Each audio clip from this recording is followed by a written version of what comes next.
Chapter 238, 7 Days in Outer Heaven, Vast expanse of heaven and earth. After passing down the heaven and earth primordial skill to Jianghu, Guan didn't linger longer and quickly left the island.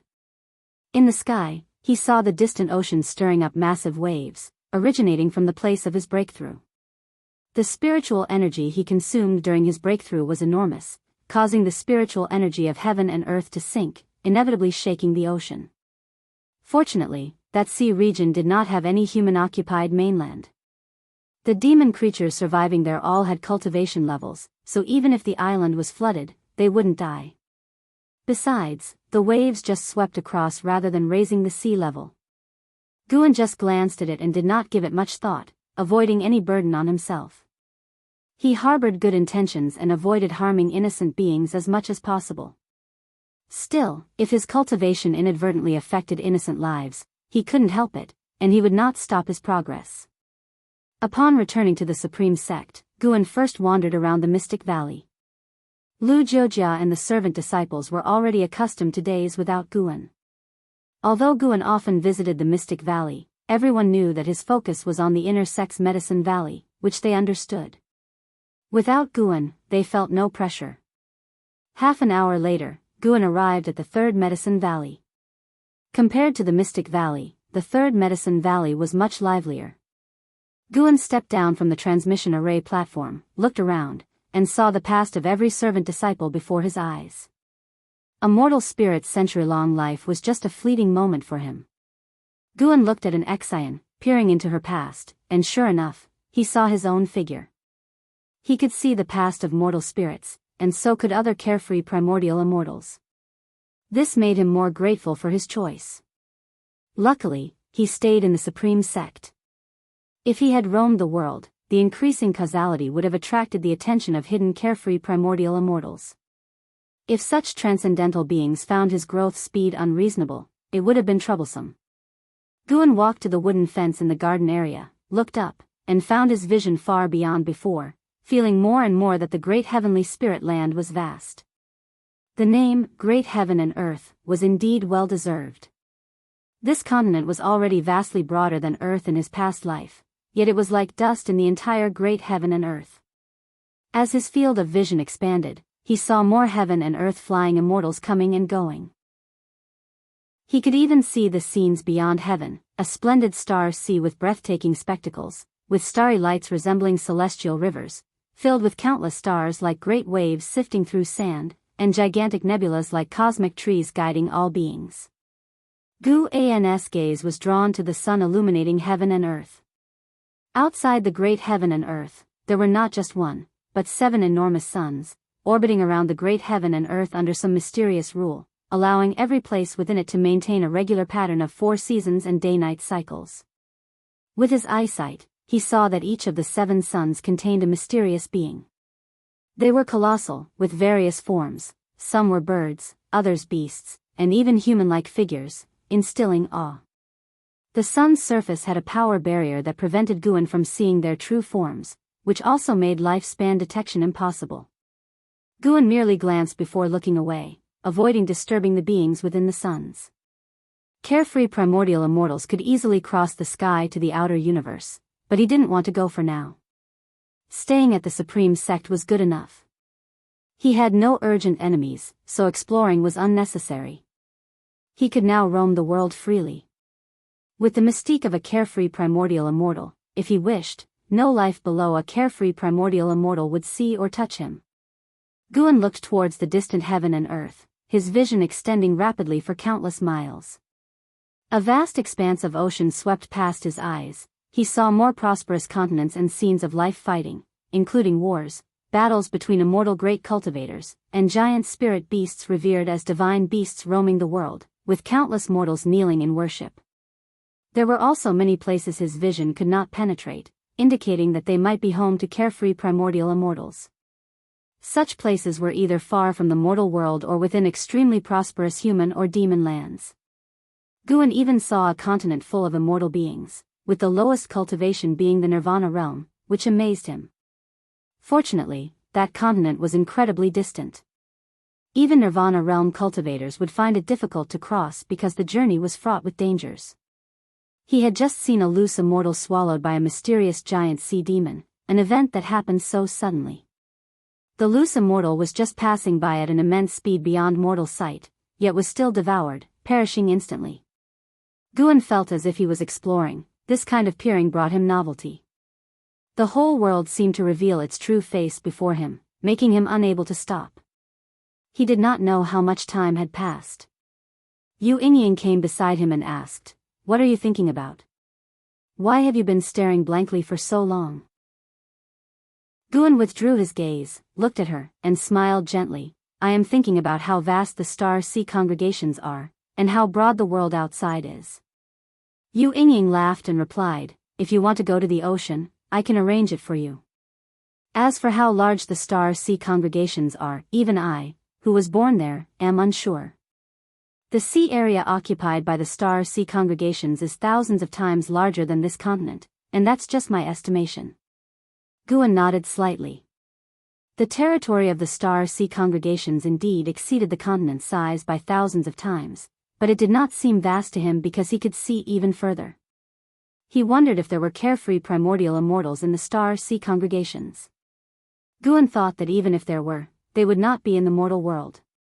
Though Guan could see the other side of the mortal world, he did not find the existence of carefree primordial immortals. It was just hard to see them, but he could not be sure they did not exist. Perhaps carefree primordial immortals could not spy on each other. Therefore, this realm was called carefree. Speaking of which, the internal assessment of the star-sea congregations is about to start. "I wonder if Xiantiani will make a name for himself this time," Yu Yingying said, her face full of reminiscence. When Guan heard this, he couldn't help but ask, "Is there a threshold for the internal assessment?" Liya, Zhang Buku, and Anhao had already joined the star-sea congregations. Guan looked forward to seeing them make a name for themselves. All three had received his inheritance. If they could thrive in the star-sea congregations, he would naturally be pleased. No, anyone under 1,000 years old can participate. By the way, Liya from the Supreme Sect is expected to take part. That divine exotic city is a fake immortal treasure, so many prodigies will want to compete with him. Yu Yingying smiled wickedly, with an expression of anticipating someone to be embarrassed. The two of them continued chatting, the topic revolving around the star-sea congregations. Although Yu Yingying did not want to return, she spoke with pride about the star-sea congregations, often belittling the Supreme Sect. This made Guan look forward to the future of the Supreme Sect. The future was long, and there was no rush. Who could tell if the Supreme Sect would be more powerful or the star-sea congregations more prominent in 10,000 years? Although Guan had already reached the 9th layer of the carefree primordial immortal stage, his life had just started at 128 years old. Not to mention the future, he was very much looking forward to tomorrow. After chatting with Yu Yingying for a while, Guan moved to another place to continue observing the great heavenly spirit land. In the extremely distant west, he saw a majestic mountain located in a desert, surrounded by sky-covering sandstorms, with a golden, radiant giant palace atop the peak, constantly receiving and sending off monks. That palace was also a place his vision could not penetrate. This indicated that the palace likely had a carefree primordial immortal. The world was indeed vast and populated with numerous great powers. Not every heaven and earth flying immortal or higher existence would leave the mortal world. In the days that followed, whenever Guan had time, he observed the heaven and earth. What made him most wary was the north. There lay a vast continent, the largest he had ever seen. He could only see its outline from the edges, and as soon as he got closer, a mysterious force barred his sight. It was a very mysterious power present in all things. It must be Qi fortune. The Supreme Sect also gathered similar power, but compared to that continent, its Qi fortune was like a grain of rice compared to the bright sun. He speculated that the continent was the strongest area in the great heavenly spirit land, but he could only observe with just his eyesight. That continent was also incredibly far from the land of the 3 dynasties. Crossing mountains and seas to reach it was harder than the journey to the west. Spring of the first year of being a carefree primordial immortal passed. Despite reaching a new realm, Guan continued living as before, traversing various medicine valleys, sometimes visiting the outer gates city to read, and occasionally drinking and chatting with friends. Life was very leisurely. In the mountains and forests, Yang Jian, dressed in blue, continuously attacked Guan. His movements were agile, and his punches and kicks were fierce, while Guan stood still, dismantling each move in an unhurried manner. The faster Yang Jian was, the slower Guan seemed. Yang Jian was kicked by Guan again, crashing into a tree and shaking down many leaves. This time, Yang Jian didn't have the strength to get up, his qi exhausted, but he didn't feel frustrated. Instead, he looked at his master expectantly. He couldn't match his master's prowess, but he wanted to hear his master's evaluation of him. The path of physical cultivation is not so narrow. Not just fists and feet can become magic artifacts, every part of the body can, Guan said, feeling gratified. This boy's growth speed was amazing, even surpassing in Hao back then. Perhaps the elixir's efficacy still lingered, making Guan feel astonished. Set a goal. Reach the Nirvana realm within 500 years. Before that, Yang Jian couldn't go down the mountain to train. At most, he could return to visit family. Yang Jian didn't know that his master had set a cultivation goal in his heart. He stood up and said, "Master, should I mainly practice the all things form and energy art, the heaven and earth primordial skill, or the Daoist gang primal energy you taught me?" They all seem profound and hard to master. Guan replied, "Take it slow, there's no need to rush to break through the cultivation realm. You can start by laying a solid foundation." Yang Jian felt it made sense. Following Guan in cultivation meant he had all the elixirs he needed and no usual expenses, so he didn't need to hurry. "Master, when would you be willing to participate in the celestial ranking tournament?" Yang Jian suddenly asked, his tone full of anticipation. Chapter 239, This Time, I Win. Since being given a life-altering destiny by his master, Yang Jian believed that his master was the most powerful cultivator in the world. No one, be it the sword venerable Fudao, Daoist lord, or the superpowerful forces like the Seven Stars Spirit Realm and Star Sea congregations, could match his master. He wanted to see his master renowned across the world, for as his disciple, it would be a moment of pride. Guan looked at him with a stern expression and said, "Are you cultivating to seek fame, or to pursue immortality? If it is fame you seek, then go to the mundane world, where you can become an ultimate martial expert." Yang Jian thought his master was angry and quickly replied, "Of course it is to pursue immortality.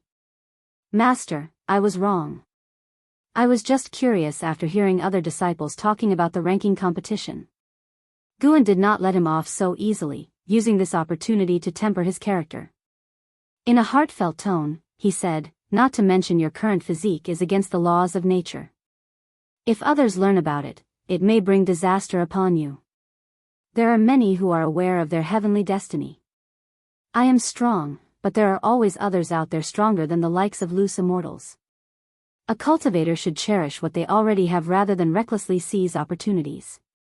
Do not flaunt, do not underestimate the common people of the world." Yang Jian felt ashamed, filled with guilt. Recently, he indeed had developed a sense of pride, seeing other disciples in the valley struggling with basic qi cultivation, while he was already at the foundation establishment level, feeling superior. "Though I do not seek repayment from you, I do not want you to become someone who acts recklessly. Since you are cultivating immortality, you ought to understand that there is a heavenly destiny beyond human efforts. If you stray down the wrong path, you will eventually be punished by the heavens. I do not wish for you to become someone who seeks vainglory. Do you understand?" Guan continued, bringing tears to Yang Jian's eyes. Yang Jian was not moved by grand principles. It was hearing his master say once more that repayment was not required that touched him, making him feel unworthy. He knew exactly what he was thinking. Even though he was reborn anew, his heart still harbored selfish desires and a darker side, making him feel ashamed of himself. Look at his master, clearly an immortal, yet never bullying the weak, humbly staying within the supreme sect, living among mortals without arrogance. He should learn from his master and become a true cultivator. "Master, Yang Jian began, but was interrupted before he could finish. let's go back. Guan turned and left, with Yang Jian quickly following. At the end of summer, Guan rode the blood prison Great Saint back from Tianya Valley. Along the way, the blood prison Great Saint kept cursing 3 monkey demons and even begged Guan to release some of his cultivation, at least to the core formation realm. No rush, it's good for tempering your character. You are too impetuous, your words can hurt. Without proper tempering, you will bring calamity upon yourself sooner or later, Guan said nonchalantly, holding a peculiar book in his hand that Luo Han had obtained from Li Xiandao. According to Luo Han, this book was comparable to the Green Hero Travelogue. Indeed, the Three Dynasty land had many literary talents, and there were always those who could write better than Xian Tianyi. This book was not a travelogue, but a collection of tales about the romance and scandals in the imperial city. The blood prison Great Saint lost his spirit upon hearing Gu An's words. He knew his faults, but once he got into an argument with someone, he couldn't quench his anger without giving them a good beating. Zhou Yu has developed hostility towards you and harbors killing intent. Would you like to perform lifespan detection on him? Zhou Yu? The former venerable pavilion of the Supreme Sect? Guan frowned, wondering why this guy had suddenly developed a killing intent towards him. Could it be related to Wu Ju? The Zhou family had already left the Supreme Sect, causing quite a stir. At least the disciples of the Supreme Sect regarded the Zhou family as traitors, especially given their choice of the Zhangtian sect. To this day, Zhangtian sect was the Supreme Sect's biggest rival. The disciples believed that to become the premier sect in the immortal cultivation world, they must surpass the Zhangtian sect. Guan spread his divine sense across the entire continent, searching for Wu Ju's presence, and quickly found him. Wu Ju was at the border forests of the Taizong dynasty, in a dilapidated temple. Besides him, there were several other cultivators present, standing off against him. At this moment, Wu Ju frowned deeply, his hands clenched into fists inside his sleeves. Zhou Yu, dressed in a black robe, stood in front of him, exuding authority. The other Zhou family cultivators looked at Wu Ju with disapproval. Wu Ju, our Zhou family has invested a lot of resources in you. Without the Zhou family, you wouldn't be who you are today. Are you really going to forget our kindness? A female cultivator said sternly. Others chimed in, with most of them hinting at threats in their tone.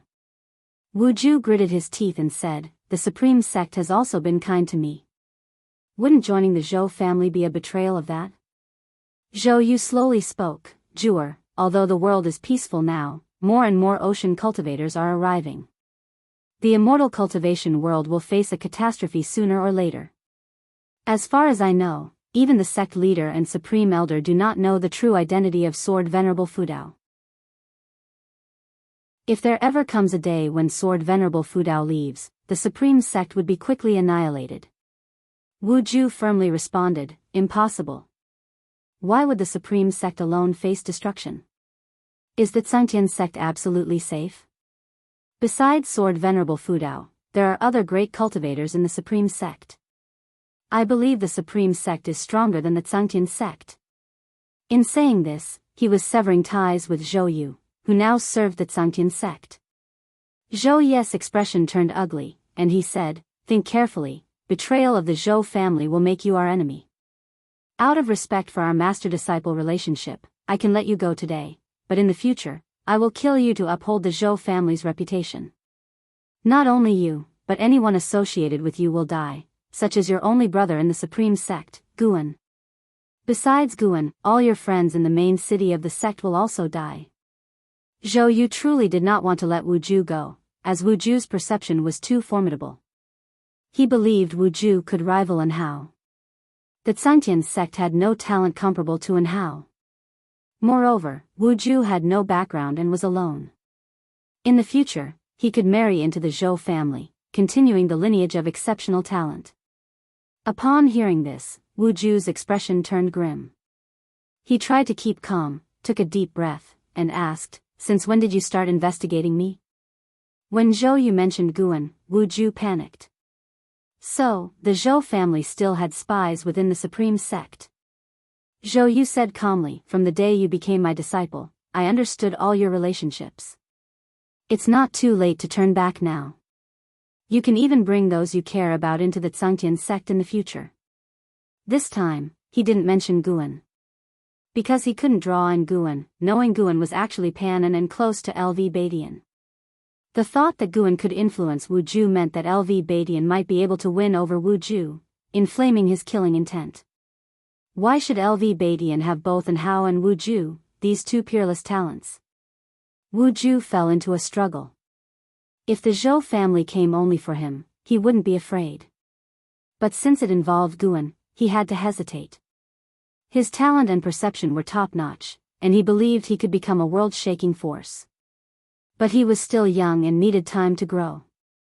The Zhou family, in his eyes, was a colossal existence, one he couldn't challenge alone. The Zhou family still had spies within the supreme sect. He couldn't keep an eye on Guan all the time. What if one day a Zhou family spy attacked Guan? He couldn't bear to imagine such a scenario. Damn it, Wu Ju clenched his fists, staring at Zhou Yu with eyes ablaze. Zhou Yu sighed and said, "Disciple, actually, boom." A sudden thunderbolt struck down with a speed that left Wu Ju and the others no time to react, hitting Zhou Yu and sending everyone flying from the blast. Wu Ju hit the wall but quickly stabilized himself, looking over, and his eyes widened. Zhou Yu had vanished. The spot where he stood was charred black and smoking. The other Zhou family cultivators were wide-eyed, their expressions stunned. "Master?" A disciple called out quickly, but received no response. "Not good, there's a supreme sect great cultivator nearby," a female disciple shouted and disappeared, followed by the other cultivators, forgetting all about Wu Ju. Wu Ju stood in a daze, hesitated for a moment, and then chose to leave.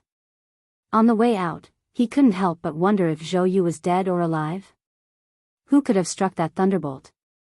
It couldn't have been a coincidence that Zhou Yu was struck by natural lightning, right? Elsewhere, Guan, still riding on the blood prison great saint's back, felt bored with the mere 92 years of lifespan gained from killing Zhou Yu. "I hope the Zhou family knows their place and stops developing hostility towards me. Otherwise, don't blame me for being ruthless," Guan thought silently. While he continued to choose a low-profile approach to cultivation, he was not someone the Zhou family could provoke. Fortunately, in the days that followed, no one from the Zhou family developed hostility towards Guan. No one believed that a newly formed core formation cultivator like Guan could have killed Zhou Yu, a cultivator of the 9th layer of the unification realm, out of thin air. The one who killed Zhou Yu must have been at the Mystic Heart realm or even the Mahayana realm, which was an obvious warning from the supreme sect to the Zhou family. In a bright grand hall, thousands of cultivators gathered. The vast palace was expansive, with a hallway over 100 feet wide and rows of transmission array platforms on either side, with cultivators constantly teleporting in. And Hao stood in place, curiously looking around at everyone. "I heard that this entrance exam involves Leah from Divine Exotic City." Divine Exotic City? Could it be that Immortal Path Supreme Treasure? Yes, that Leah is indeed lucky. Who knows how powerful he is with the Immortal Path Supreme Treasure? I hope he can't use the Immortal Path Supreme Treasure. How could we compete against that? Without using the Immortal Path Supreme Treasure, he's just a minor cultivator from the barbarian continent, nothing noteworthy. And Hao listened to the disciples' discussions around him, filled with mixed emotions. The influence of the Immortal Path Supreme Treasure was enormous, and Li Ya's name had reached the Star Sea congregations, making the new disciples who were about to enter the sect hostile towards him. Just as he was thinking, a voice called out, "And Hao, long time no see. This time, it's my turn to win." And Hao turned his head to see two men walking towards him, one of whom exuded demon energy. It was Li Ya and Zhang Buku. Li Ya appeared confident, eyes fixed on An Hao, while Zhang Buku looked full of curiosity. Chapter 240, sworn to protect. Looking at Li Ya, who was full of fighting spirit, An Hao remained unmoved. If it had been before, he might have expected to spar with Li Ya, but now his mind was occupied only with that junior brother he had never met. Li Ya possessed the Immortal Path Supreme Treasure and was no longer the same as before. and Hao naturally did not consider himself a match for Liya. However, excluding the Immortal Path's supreme treasure, and Hao truly did not think Liya was qualified to be his opponent. Liya thought he was timid, so he said, "Don't worry. When I spar with you, I won't use that treasure. But if it's against others, I won't hold back at all, and I'll show off our supreme sex might." Zhang Buku stood beside them and snorted, "I don't mind if you use that supreme treasure. In fact, I want to test its sharpness." And Hao looked at Zhang Buku. He had met Zhang Buku before, at a time when Zhang Buku and Liya were already inseparable, though they had not yet become acquainted. He found Zhang Buku very interesting and could feel the immense strength of his qi blood. In terms of real strength, he was certainly stronger than Liya. "What's your name?" And Hao asked Zhang Buku, staring at him. Zhang Buku replied, "My name is Zhang Buku. I'm Li Ya's brother." Li Ya's mouth twitched, but he did not refute. And Hao nodded and then said nothing more, turning around. Liya became interested, stepped forward, and said, "The three of us come from the Supreme Sect and have joined the Star Sea congregations at the same time. Regardless of victories or defeats in the future, how about mutual support?" And Hao nodded without objection. In his heart, the Supreme Sect held a high position. Helping fellow disciples was only natural to him. Liya and Zhang Buku stepped forward and stayed beside Hao, starting to chat and share their past experiences. And Hao initially didn't care, but as he listened, he became captivated by their experiences. Were these two so eager for battle? Very soon, Zhang Buku and Liya started arguing, each blaming the other. And Hao suddenly felt a bit envious of them, as they could rely on each other no matter where they went. Thinking of his junior sister, an Xian, and Hao couldn't help but sigh. Even he felt that the heavens were unfair. While Liya and the others wandered in the Star Sea congregations, far away at the Supreme Sect, Guan and his disciples lived their lives as usual for 10 years. 10 years passed in a flash. Guan's age reached 139. That summer, the Heaven Ranking Tournament, hosted by the Supreme Sect, was about to begin, plunging the Supreme Sect into an unprecedented state of prosperity. In the third Medicine Valley, within a pavilion, Guan looked at his attribute panel. His lifespan had recovered to 8 million years, and he was secretly satisfied. When he broke through to the Carefree Primordial Immortal, the lifespan barrier alone cost him nearly 1,000,000 years of life. In 10 years, he had gained more than 4 million years of life, which was quite stable. Next, Guan planned to aim for 100 million years of life, at which point he would comprehensively enhance his attribute panel before breaking through to higher realms. Although it seemed far off to gain a 100 million year lifespan in just 10 years, Guan was not anxious. He still had a trump card, which was the Outer World Cave Heaven. The 7th order medicinal herbs in the Outer World Cave Heaven couldn't mature in just a few decades, and every month, Guan brought in high-rank seeds. What Guan was currently thinking about was collecting an Immortal Path spirit tree. Last year, during a private auction held by Sage Tang Hai, an Immortal Path spirit tree appeared, but unfortunately, its price skyrocketed. Guan could not afford it due to his regular purchases of high-rank medical herbs. The other party was a great cultivator from the Star Sea congregations with deep pockets and an astonishing background. Guan had not resorted to robbing for a single tree. There was no need to make enemies, as an Immortal Path spirit tree would not gain him 1,000,000 year lifespan at once. Moreover, at that time, the Supreme Sect and the Star Sea congregations were on good terms. His disciple, and Hao, was also comfortably staying in the Star Sea congregations. There would be another chance in the future. Seizing this heaven ranking tournament, Guan planned to amass wealth. He was looking forward to the upcoming excitement. He stood up, preparing to head for the Mystic Valley, as an acquaintance had returned. After coming downstairs, Guan called over Yang Jian, then rode with the Blood Prison Great Saint to the Mystic Valley through teleportation. The disciples of the Mystic Valley had all seen the Blood Prison Great Saint and Yang Jian over the years, so they knew of their relationship with Guan. Guan did not go upstairs but began patrolling the gardens in the valley, with Yang Jian and the Blood Prison Great Saint following. After 10 years, the 32-year-old Yang Jian had already reached the second layer of the core formation realm.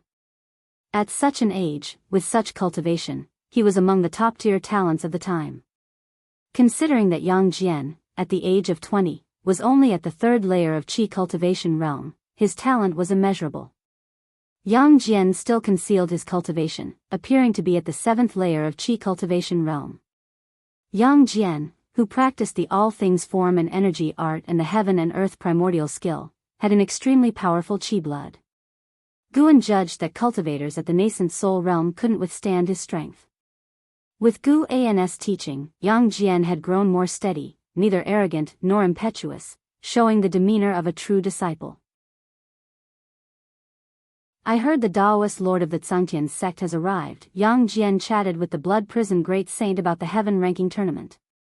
The Blood Prison Great Saint was also very interested, and the two only talked about others, not their own cultivation, a habit developed under Gu An's long-term instructions. After a while, a figure flew from the distant sky. It was Leah. Yang Jian turned his head to look, curiosity showing in his eyes. What a powerful aura! Leah came on his sword, like an immortal descending from the sky. After sheathing his sword, he quickly walked to the edge of the garden and greeted Guan. Guan smiled and said, "Senior brotherly, what brings you here?" "Wait for me for a moment." Leah nodded, his gaze inadvertently falling on Yang Jian. Although Yang Jian's cultivation was low, his demeanor was extraordinary. What is this person's relationship with junior brother Gu? Leah thought to himself. After a while, Guan handed over medicinal herbs to a servant disciple, then led Yang Jian towards Leah. He introduced Yang Jian to Leah, asking Yang Jian to greet him. Yang Jian greets Uncle Master. Yang Jian clasped his fists, neither humble nor overbearing. Although Li Ya's aura was strong, it couldn't compare to Guan. If Guan hadn't concealed his cultivation, the two wouldn't be considered fellow disciples. Leah, hearing this, curiously asked, "Is it the Yang Jian from the Investiture of the Gods?" Yang Jian nodded and said, "I loved reading the Investiture of the Gods since I was a child, and I changed my name to symbolize my aspiration after joining the sect." Leah smiled, then took out a treasure sword from his storage bag and gave it to Yang Jian. Yang Jian looked at Guan, and only after seeing Guan nod did he accept it. Leah pulled Guan towards the pavilion, while Guan beckoned Yang Jian to follow, causing Leah to hesitate. "Jianer is my truly accepted disciple, whom I've taught everything I know. Let him follow us and broaden his horizons," Guan said with a smile. Leah, hearing this, took another look at Yang Jian. He understood Gu An's implied meaning. "I see. If you ever encounter trouble while adventuring out there, you can always come to me, your Uncle Master," Leah said with an air of spirit, to which Yang Jian quickly expressed his gratitude. Guan found it amusing. Leah had guessed his intention correctly, but got the relationship wrong. He wasn't setting Yang Jian up with a backer but the other way around. After the three went upstairs, Leah began recounting his experiences within the Star Sea congregations. He had already become a true disciple of the Star Sea congregations, although his cultivation was the lowest among them, relying on the divine exotic city. Although Yang Jian had joined later, he had heard of the divine exotic city. Unexpectedly, the supreme sect cultivator who seized the divine exotic city years ago turned out to be his Uncle Master. He suddenly suspected that Leah had obtained the divine exotic city with help from his master. "By the way, I heard there was an internal assessment in the Star Sea congregations. Did you participate?" Guan suddenly asked. Li Ya's expression instantly became unnatural. "I did, and I got quite a good ranking, entering the top 100. I became a true disciple based on my own strength." Guan didn't believe it. Over the years, Leah had used the power of the divine exotic city quite often. "I heard and how also participated. What was his ranking?" Guan continued to ask. Li Ya's expression became even more awkward. Yang Jian's eyes lit up, and he asked, "Master, are you talking about the number one genius of the supreme sect, and how?" "That's right, it's him." Yang Jian fell into contemplation. Leah ambiguously said, "His ranking was also good." Without using the divine exotic city, I indeed couldn't match him. Guan curiously asked, "What do you mean? Did you two meet again?" Leah felt aggrieved. Was junior brother Gu doing this on purpose? Trying to embarrass me in front of a junior? He did indeed run into An Hao. He had subdued many great cultivators with the divine exotic city. But when facing An Hao, for the sake of fairness, he didn't use the divine exotic city and ended up disastrously defeated. This incident became widely known inside the Star Sea congregations, and An Hao made a name for himself by stepping on him, leaving him very frustrated. Although frustrated, he did not regret it. An Hao had always been his goal to chase. He wanted to know how far apart their real strengths were. Guan chuckled, knowing his disciple had defeated Leah. He felt a sense of satisfaction. Sigh, this kind of attitude was not good. Guan changed the topic, talking about the heaven ranking tournament. Leah said the reason he came back was that the Supreme Sect had sent a message, asking him to return. The Supreme Sect needed the power of the divine exotic city to deal with great cultivators from overseas. After all, this was the first heaven ranking tournament hosted by the Supreme Sect. LV Badian hoped to maintain the title of number 1 in the world, even if the opponents were cultivators from Holy Lands or great cultivators from overseas. Guan felt LV Badian was not being fair, but he couldn't criticize. Dharma treasures were part of a cultivator's strength. Besides him, who on the immortal path didn't rely on Dharma treasures in combat? Senior brotherly, what do you think of my disciple? 500 years from now, I'll have him participate in the heaven ranking tournament. Maybe he will even encounter you then, Guan said with a smile. Leah glanced at Yang Jian and said, his cultivation is a bit low. To compete for the number 1 position in the world, he still needs a big opportunity. Yang Jian remained silent, standing honestly aside. Guan laughed and said, in any case, I believe my disciple has great chi fortune. He will eventually astonish the world. Although I'm uncertain if he'll live to see that day, I hope you will support each other on the immortal cultivation path, advancing and retreating together. After all, this path requires more than just oneself. These words made Leah emotional. He knew junior brother Gus' talent was mediocre, so he certainly couldn't vie for longevity like him. Leah earnestly said, rest assured, your disciple is my disciple. As long as I am alive, I will protect him with my life. Anyone who dares to harm him must step over my dead body first. Yang Jian looked at Leah, his eyes showing a change. Chapter 241, Sword Venerable Fudao, will you battle me? Leah returned this time and brought many gifts for Guan, including immortal cultivation medicinal herbs and overseas magic artifacts. When Guan tried to make some polite conversation, Leah didn't bother with the pleasantries and left directly through the window, leaving Guan in silence. Yang Jian also marveled at what a peculiar person this uncle master was. Although Leah seemed unreliable, Yang Jian still held a good opinion of his actions and words. Just based on Li Ya's previous declaration that he would protect him to the death, Yang Jian acknowledged him as his uncle master. After staying in Mystic Valley for a while, Guan took Yang Jian and Blood Prison Great Saint to the Outer Gate City. With the approaching Grand Tournament, cultivators frequently flew across the sky, not just from Supreme Sect but from all over the world. No matter the outcome of the Grand Tournament, Supreme Sect was set to gain substantial benefits this time, and Guan was eager to see how much profit Supreme Sect would share with Sword Venerable Fudao. Days passed by. 5 days later, though the weather was hot, the inner and outer gate city was crowded due to the imminent start of the Grand Tournament. In front of the South City Gate, countless cultivators gathered, forming a vast sea of humans, their heads bobbing, creating a spectacular scene. Following their gaze, in the sky stood an array platform surrounded by 72 large flags, with a diameter over 100 miles, its base emitting a faint golden light forming a golden platform that blotted out the sky when looked at from below. This array, known as the Luotian Floating City Battle Array, was purchased by Supreme Sect from Star Sea congregations, specifically for great cultivators to compete in combat, at a huge cost. Maintaining this array required massive amounts of spiritual energy. It was said that Supreme Sect had already channeled the spiritual energies from their underground spirit lineages into the array. Every city and medicine valley within Supreme Sect had formations projecting the scene of the Luotian floating city battle array.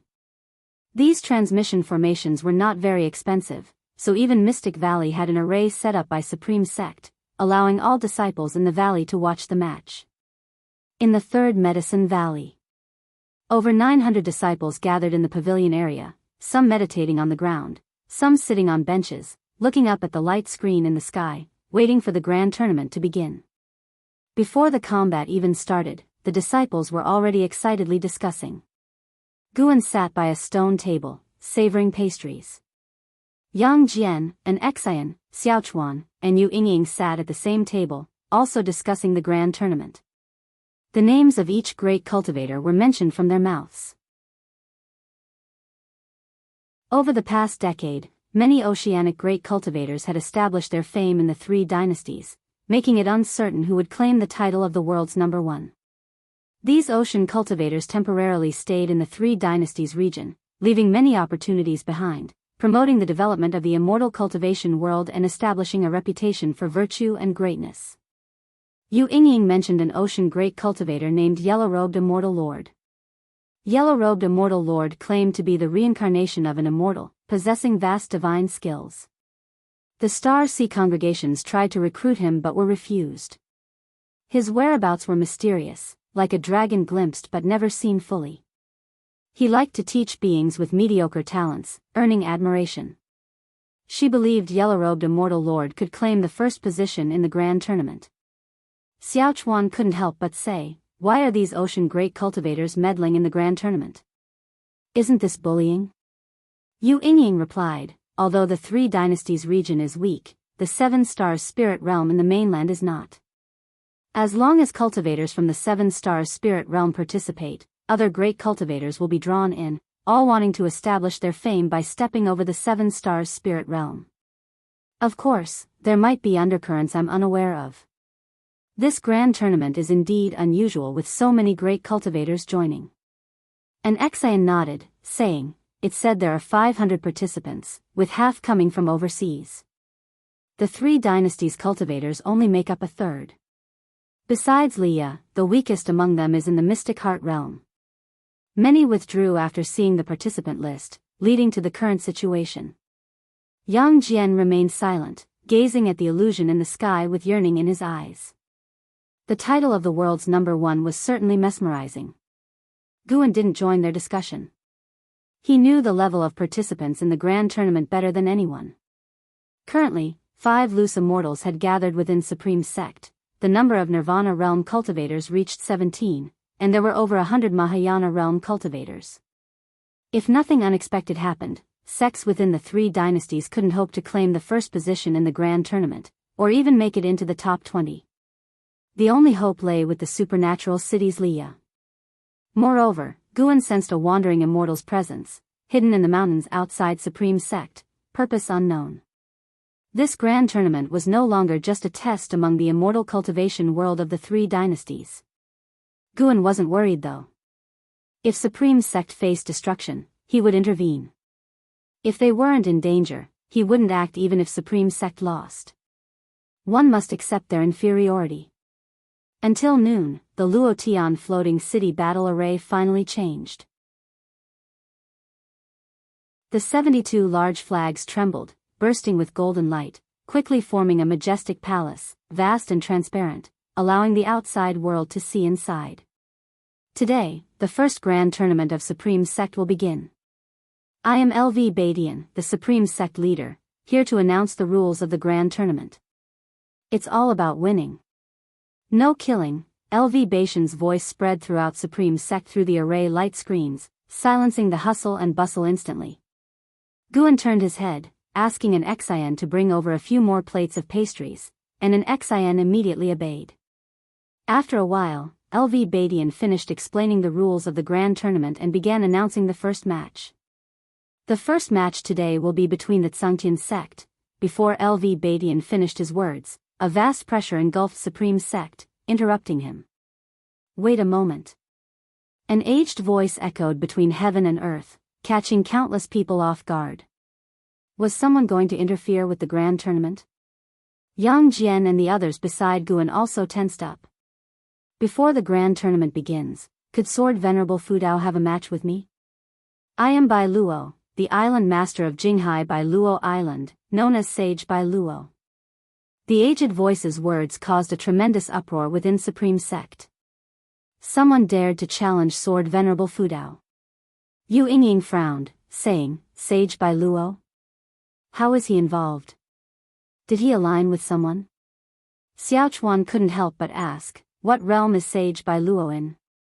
Is he also an immortal? He is an immortal. As for his specific cultivation level, I'm not sure. He's beyond my reach. I just heard rumors, Yu Yingying replied. Meanwhile, a figure appeared within the Luo Tian floating city battle array, prompting countless people to look up. Through the array light screens, they saw the figure. Clad in a green robe, the figure stood tall, holding a long staff. His white hair was coiled under a jade crown, his face old and stern, with green flames burning atop the staff, resembling coiling dragons and serpents, emitting a mysterious aura. Sage Bai Luo. An overwhelming ancient aura descends upon him, causing every cultivator who witnessed his true form to feel an innate sense of awe, akin to mortals gazing at the vast sky, instinctively revering heaven. In the outer gate city, on the heavenly repair platform, Supreme Sect's high-ranking officials gathered. LV Badian, Ji Hantian, and Xian Quan were all present. Zhua Yijian stood beside the heaven-cutting axe, frowning, his gaze toward Sage Bai Luo filled with hostility. For such a grand occasion, someone jumped out to challenge Sword Venerable Fudao, appearing to harbor ill intentions. However, he wasn't worried, even somewhat excited. Sword Venerable Fudao had not taken action for many years. Although his legend remained, overseas cultivators were unclear about his actual strength. LV Badian looked up at the Luo Tian floating city battle array, frowning and snorting coldly. As expected, someone is looking for trouble. I just don't know which force sent him. If Sword Venerable Fudao were defeated or refused to fight, Supreme Sect's control over the grand tournament would weaken sharply, potentially leading to the tournament's collapse and a crisis of annihilation for Supreme Sect. Gu Zong looked at LV Badian, whispering, Sect leader, this person isn't on the participant list.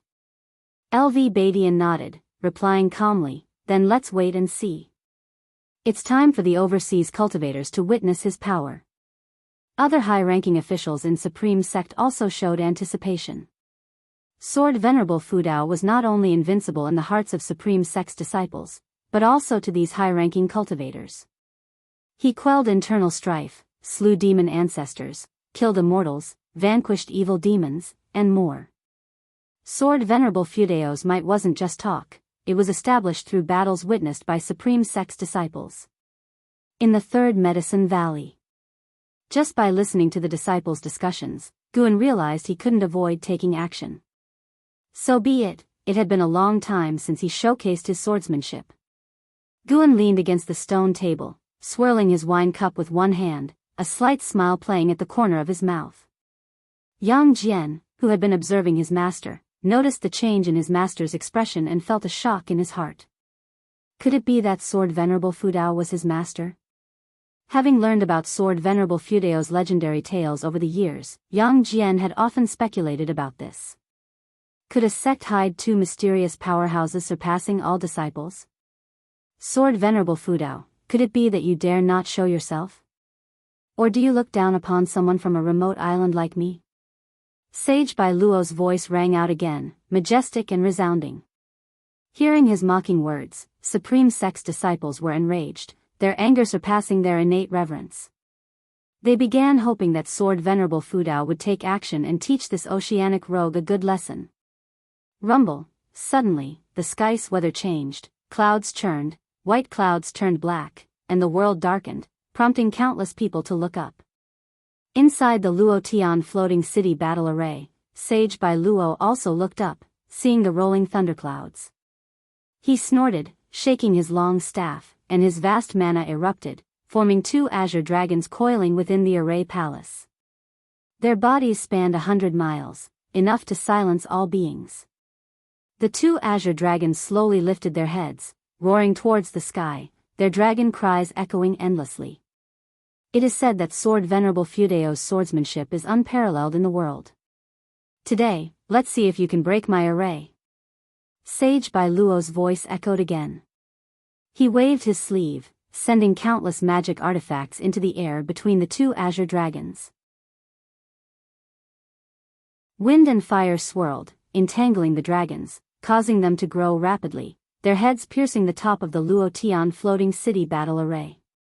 At that moment, the thunderclouds suddenly parted, revealing a vast starry sea in the sky. All creatures' eyes reflected the resplendent starry sea, magnificent and fantastical.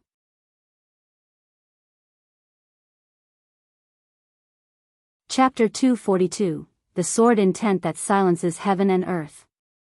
The moment the vast star-suppressing heaven-boundless sword was unleashed, a majestic panorama of the starry sea unfolded above the sky, occupying the vision of all cultivators within the supreme sect. When the demon ancestor had previously attacked the northern territory, this sword array had also appeared, but only the frontline cultivators had seen it. Now, 90% of the cultivators within the supreme sect were seeing this sword array for the first time, and they were all astounded.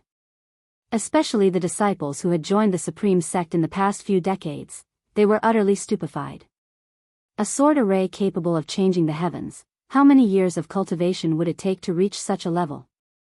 Within the Luo Tian floating city battle array, Sage Bai Luo was locked in by the sword intent of the vast star-suppressing heaven-boundless sword. The moment the infinite starry sea appeared, he felt his mana solidify within him, a suppression so intense that it made his heart pound.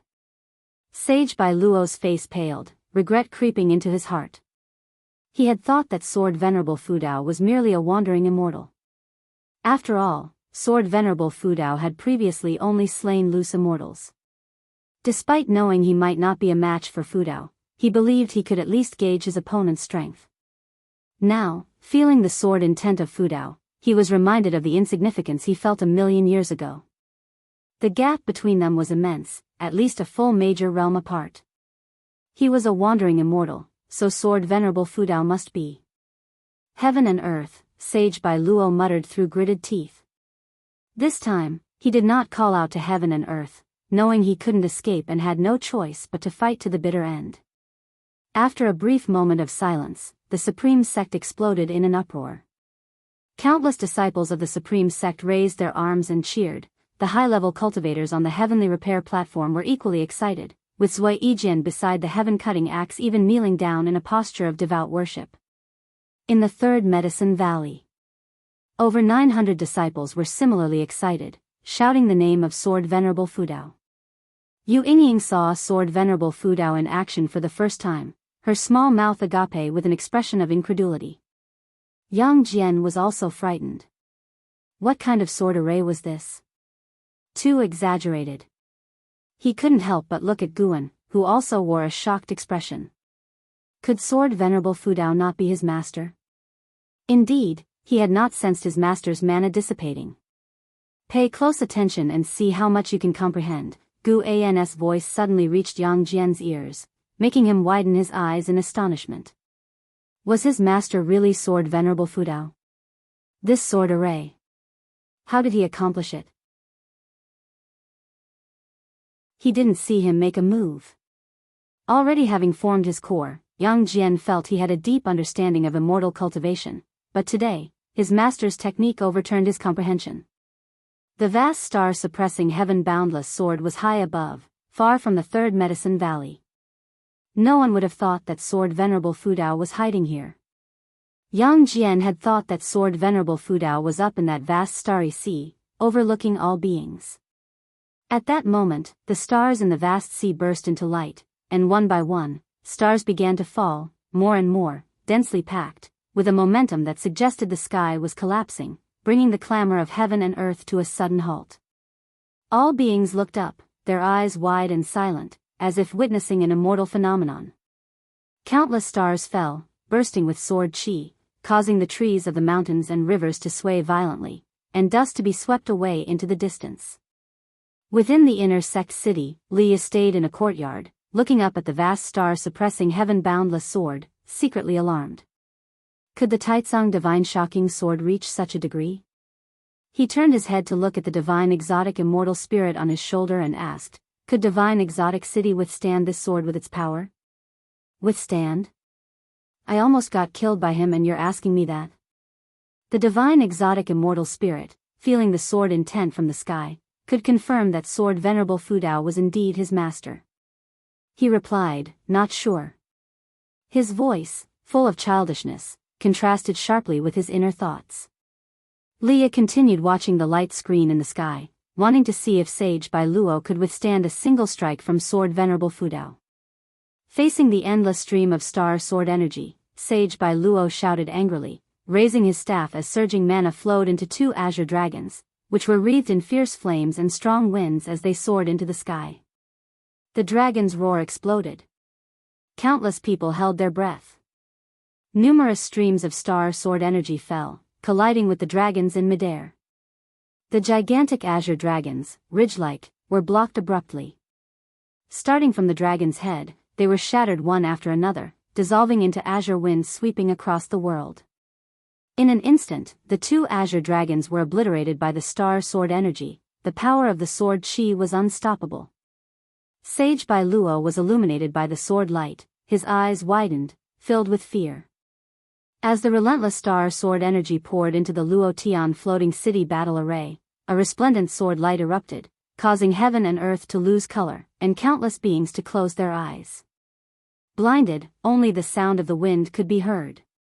Several breaths later, cultivators gradually regained their vision. As more and more people opened their eyes, when they saw the scene within the light screen in the sky, their hearts raced. The Luo Tian floating city battle array remained, but its golden light at the base fluctuated violently, on the verge of dispersing, while Sage Bai Luo, kneeling inside, maintained a raised staff stance. The staff in his hands was only half remaining, smoldering, and he was covered in blood, his hair disheveled and utterly battered. Sage Bai Luo trembled all over, his bulging eyes bloodshot. The infinite starry panorama was slowly dissipating, signaling the end of the battle. Sage Bai Luo's heart filled with endless fear. Luckily, he had sought battle before the heavenly ranking tournament, otherwise, at any other time, he might have perished. He couldn't even withstand a single move from sword Venerable Fudao. Gritting his teeth, he wobbled to his feet, turning and flying towards the horizon, rapidly escaping the Luo Tian floating city battle array and disappearing to the edge of the sky. When he came, he was wildly boastful, but when he left, he was a defeated silence. Heaven and earth erupted in thunderous cheers. So strong. This is the strength of sword Venerable Fudao.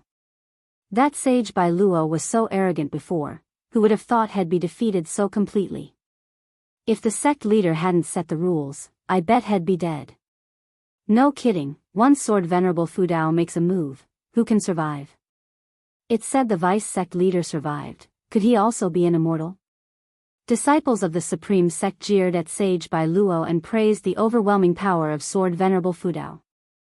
Even disciples from other sects were excited, though the great cultivators preparing for the heavenly ranking tournament grew tense.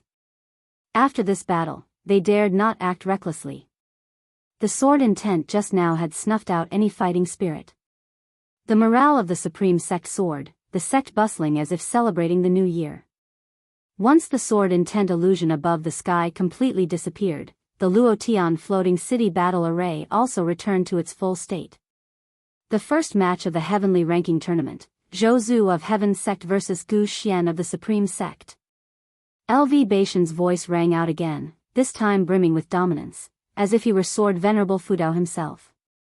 Following his words, Zhou Zhu and Gu Xian flew into the array.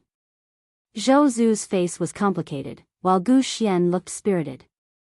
They exchanged a few words, judging by the mouth movements. It seemed Gu Xian was mocking the Zhou family's choice. In the third Medicine Valley, Guan stood up and said, "You all keep watching, I'll go fetch something from inside." And Xian and Xiaochuan nodded, while Yu Yingying remained immersed in the grandeur of sword Venerable Fudao. Yang Jian watched Gu An's departing figure, his mind speculating. He didn't bother thinking about the fate of Sage Bai Luo.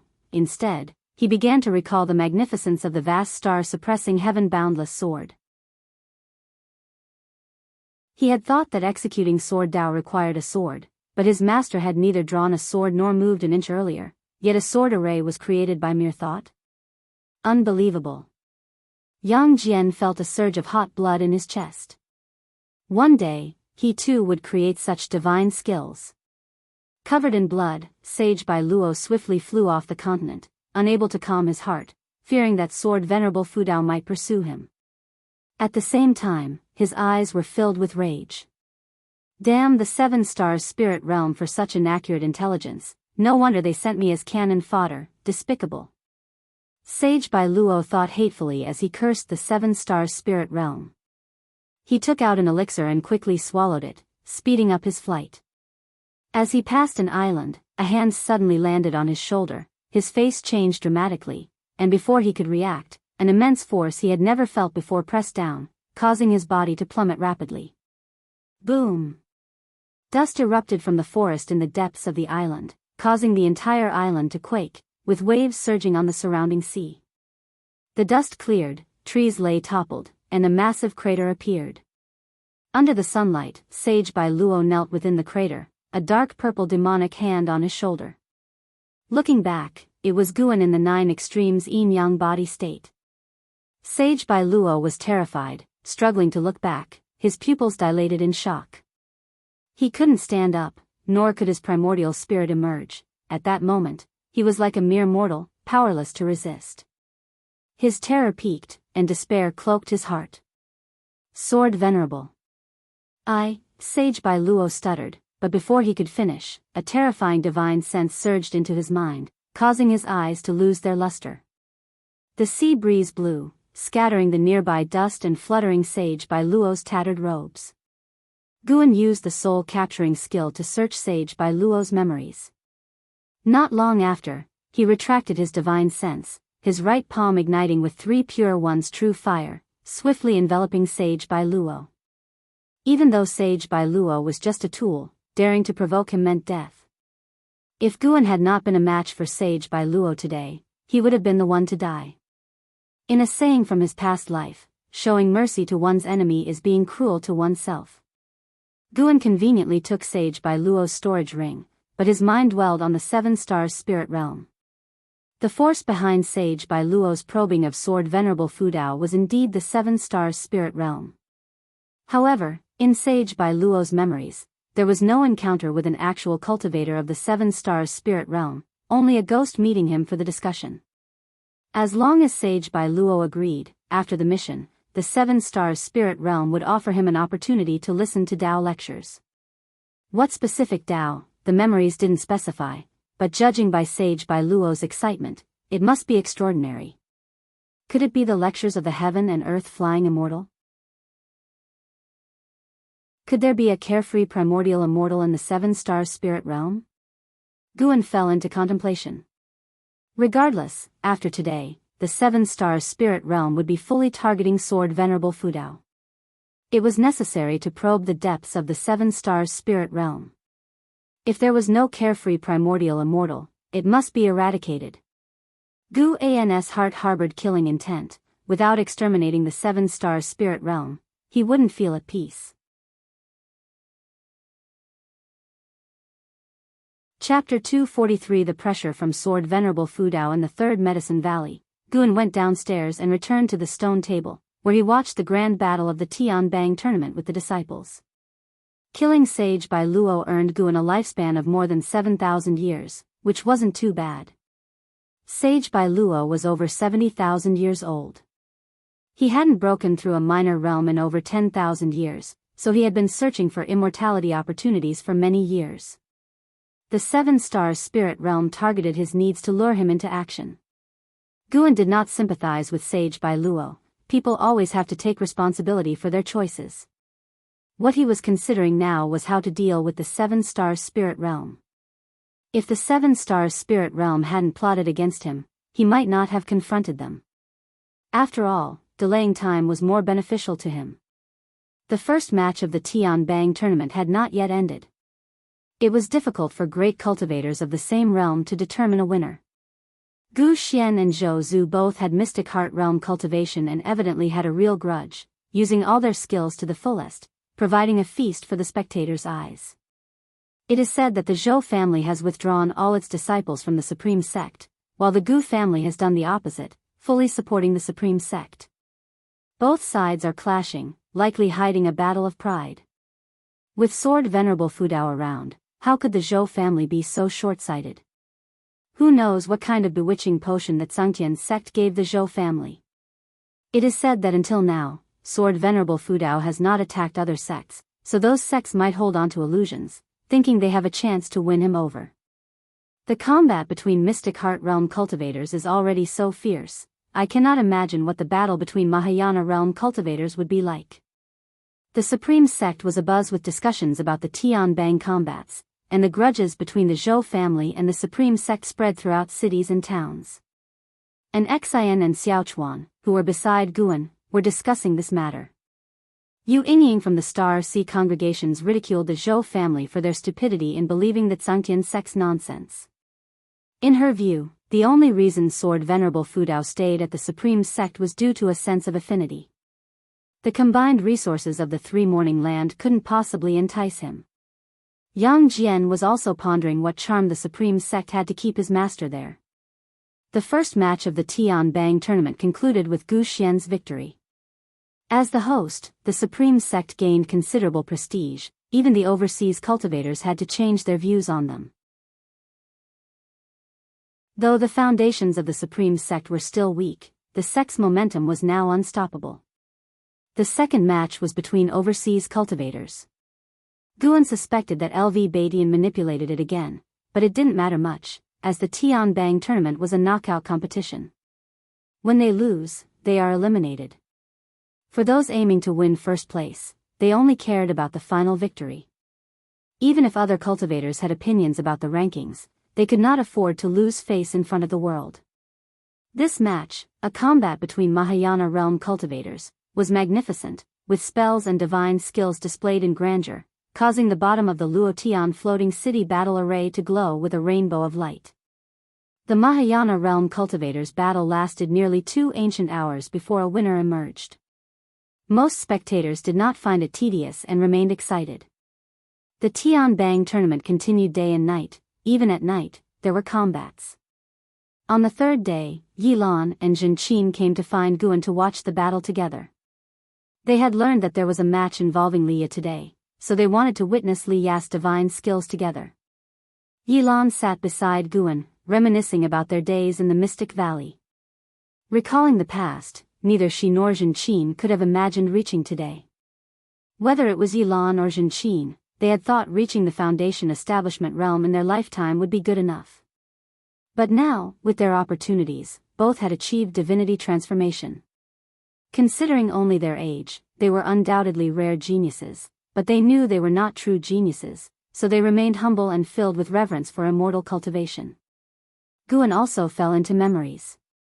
Being able to help those around him live better lives gave him a great sense of accomplishment. Immortal cultivation should not be pursued without emotion, at least that was how he felt.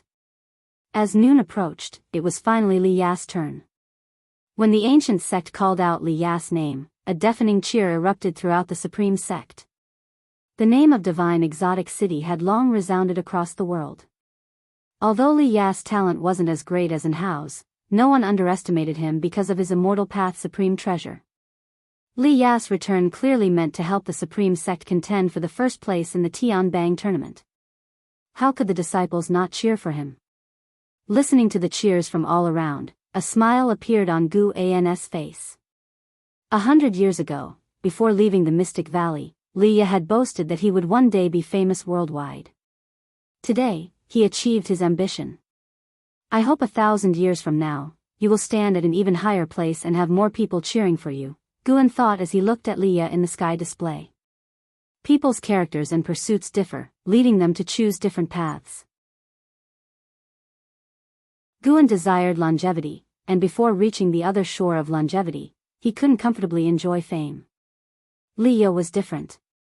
He yearned for freedom and fame, walking a path completely different from Guan's. Guan did not think his path was wrong. After all, not everyone had the ability to steal lifespans like him. If he didn't have that ability, Guan would also have to go on the run, risking everything for opportunities. Guan eagerly anticipated seeing how far Liya could go, whether he could transcend heavenly destiny and achieve nirvana. Liya's ultimate lifespan had not increased until now. Within the Luotian floating city battle array, Liya stood proudly with a divine exotic immortal spirit perched on his shoulder. The small, pitch-black creature bared its teeth and claws at Liya's opponent, looking very cute. Liya's opponent was an old man in a Daoist robe with third-layer Nirvana realm cultivation. At this moment, facing Liya, the man's expression was solemn. He silently cursed the supreme sect for their shamelessness. Dealing with Liya, even if he won, it would not be a fair victory due to the significant gap in their cultivation levels. But if he lost, he would be utterly embarrassed. Why didn't they arrange a loose immortal opponent for Liya, who had an immortal path supreme treasure? Were they using him as a whetstone? The Daoist-robed old man took a deep breath, drew out his Dharma treasure, and prepared for battle. Liya said nothing and directly summoned the divine exotic city. The divine exotic city flew out of his body, rapidly expanding and transforming into a phantom that enveloped his figure, continuously occupying space inside the array. The appearance of the divine exotic city caused a clamor throughout the supreme sect. Most cultivators were seeing the divine exotic city for the first time, and they were very excited. With the divine exotic city visible, the battle's outcome was already predictable. Although it was a duel between Liya and the Daoist-robed old man, in reality, it was the divine exotic immortal spirit fighting on behalf of Liya. However, inside the divine exotic city, Liya would also bear some pressure. If he faced a wandering immortal in a prolonged battle, the divine exotic immortal spirit might be undefeated, but Liya could be shaken to death. Of course, there were no wandering immortals in the Tianbang tournament. The only wandering immortal had already been slain by Guan. The following battle had the spectators entirely appreciating the power of the divine exotic city. The endless swarms of divine soul demons surged out, their combined aura both awe-inspiring and terrifying. After Liya's victory, the atmosphere of the Tianbang tournament reached its peak. Guan saw Shenzhen still sketching the divine exotic city in front of his cave residence. A month passed quickly, and the participants in the Tianbang tournament had been reduced from 500 to 30. Some had a buy-in between, and the remaining 30, besides Liya, were at least in the Mahayana realm. Besides Liya, the most prominent were Yellow-robed Immortal Lord and Yan Qitian of the Star Sea congregations. Yan Qitian was at the 9th layer of the loose immortal realm. Only Yellow-robed Immortal Lord could match his true cultivation level. Late at night, in an estate within the inner sect city, Yan Qitian was sitting cross-legged inside, cultivating energy to recover his mana. He wore a close-fitting black robe embroidered with dragon and tiger patterns, looking very imposing. Suddenly, he heard footsteps and immediately opened his eyes to see a dark purple demonic shadow appear inside the room, startling him to his feet. "Who goes there?" Yan Qitian asked in a deep voice. The other party had managed to reach him without detection. The footsteps were clearly an intentional alert. Someone of such cultivation wouldn't make footsteps while walking. He carefully scrutinized the figure, suddenly realizing something. His expression changed slightly, and he said, "Could it be that you are Sword Venerable Fudao?" Gu An's divine sense had already enveloped the estate. No one could spy on them. He spoke. "What is the Star Sea congregation's actual stance toward the 7 stars spirit realm?" Hearing this, Yan Qitian secretly relaxed as the other party had spoken, meaning they could talk. Having witnessed the vast star-suppressing heaven-boundless sword, he didn't consider himself a match for Sword Venerable Fudao. Even wandering immortals couldn't take a single move from him. How could he resist? He didn't answer immediately, instead, falling into deep thought. Guan cast a lifespan detection on him. Yan Qitian, Loose Immortal Realm 9th Layer 14590/25,000/50,000, with a maximum lifespan of 50,000 years, he seemed to have the potential of a wandering immortal. Guan thought silently and wasn't in a hurry, waiting for Yan Qixin's response. In fact, he didn't need to ask. The Star Sea congregations had long been at war with the Seven Stars spirit realm. He was merely following protocol, examining the attitude of the Star Sea congregation's cultivators toward the Seven Stars spirit realm. Yan Qitian took a deep breath and said, "To be honest, our grudge with the Seven Stars spirit realm has lasted for hundreds of thousands of years, reaching an irreconcilable stage. It won't be long before the Star Sea congregations launch a full-scale attack on the Seven Stars spirit realm."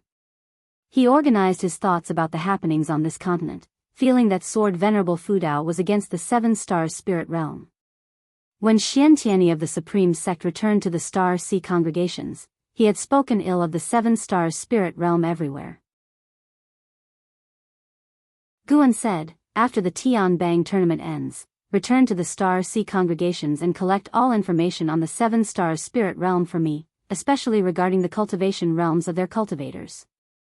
I only want the information. You won't be shortchanged. This is a personal deal between you and me, without involving the Star Sea congregations. You must not mention this to anyone." Hearing this, Yan Qitian was delighted. Was Sword Venerable Fudao going to deal with the Seven Stars spirit realm? He quickly agreed, "No problem. There's no need for a deal, Senior.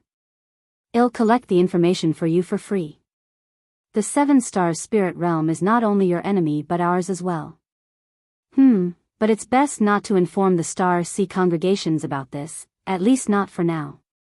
"Understood, Senior." Guan immediately disappeared from the spot. Yan Qitian breathed a sigh of relief, feeling immense pressure facing Sword Venerable Fudao. It felt like walking on a knife's edge. Could it be that Sage Bai Luo was invited by the Seven Stars spirit realm? Yan Qitian pondered. He had heard of Sage Bai Luo's deeds. This person rarely provoked others. His challenge to Sword Venerable Fudao before the Tian Bang tournament was clearly out of enmity.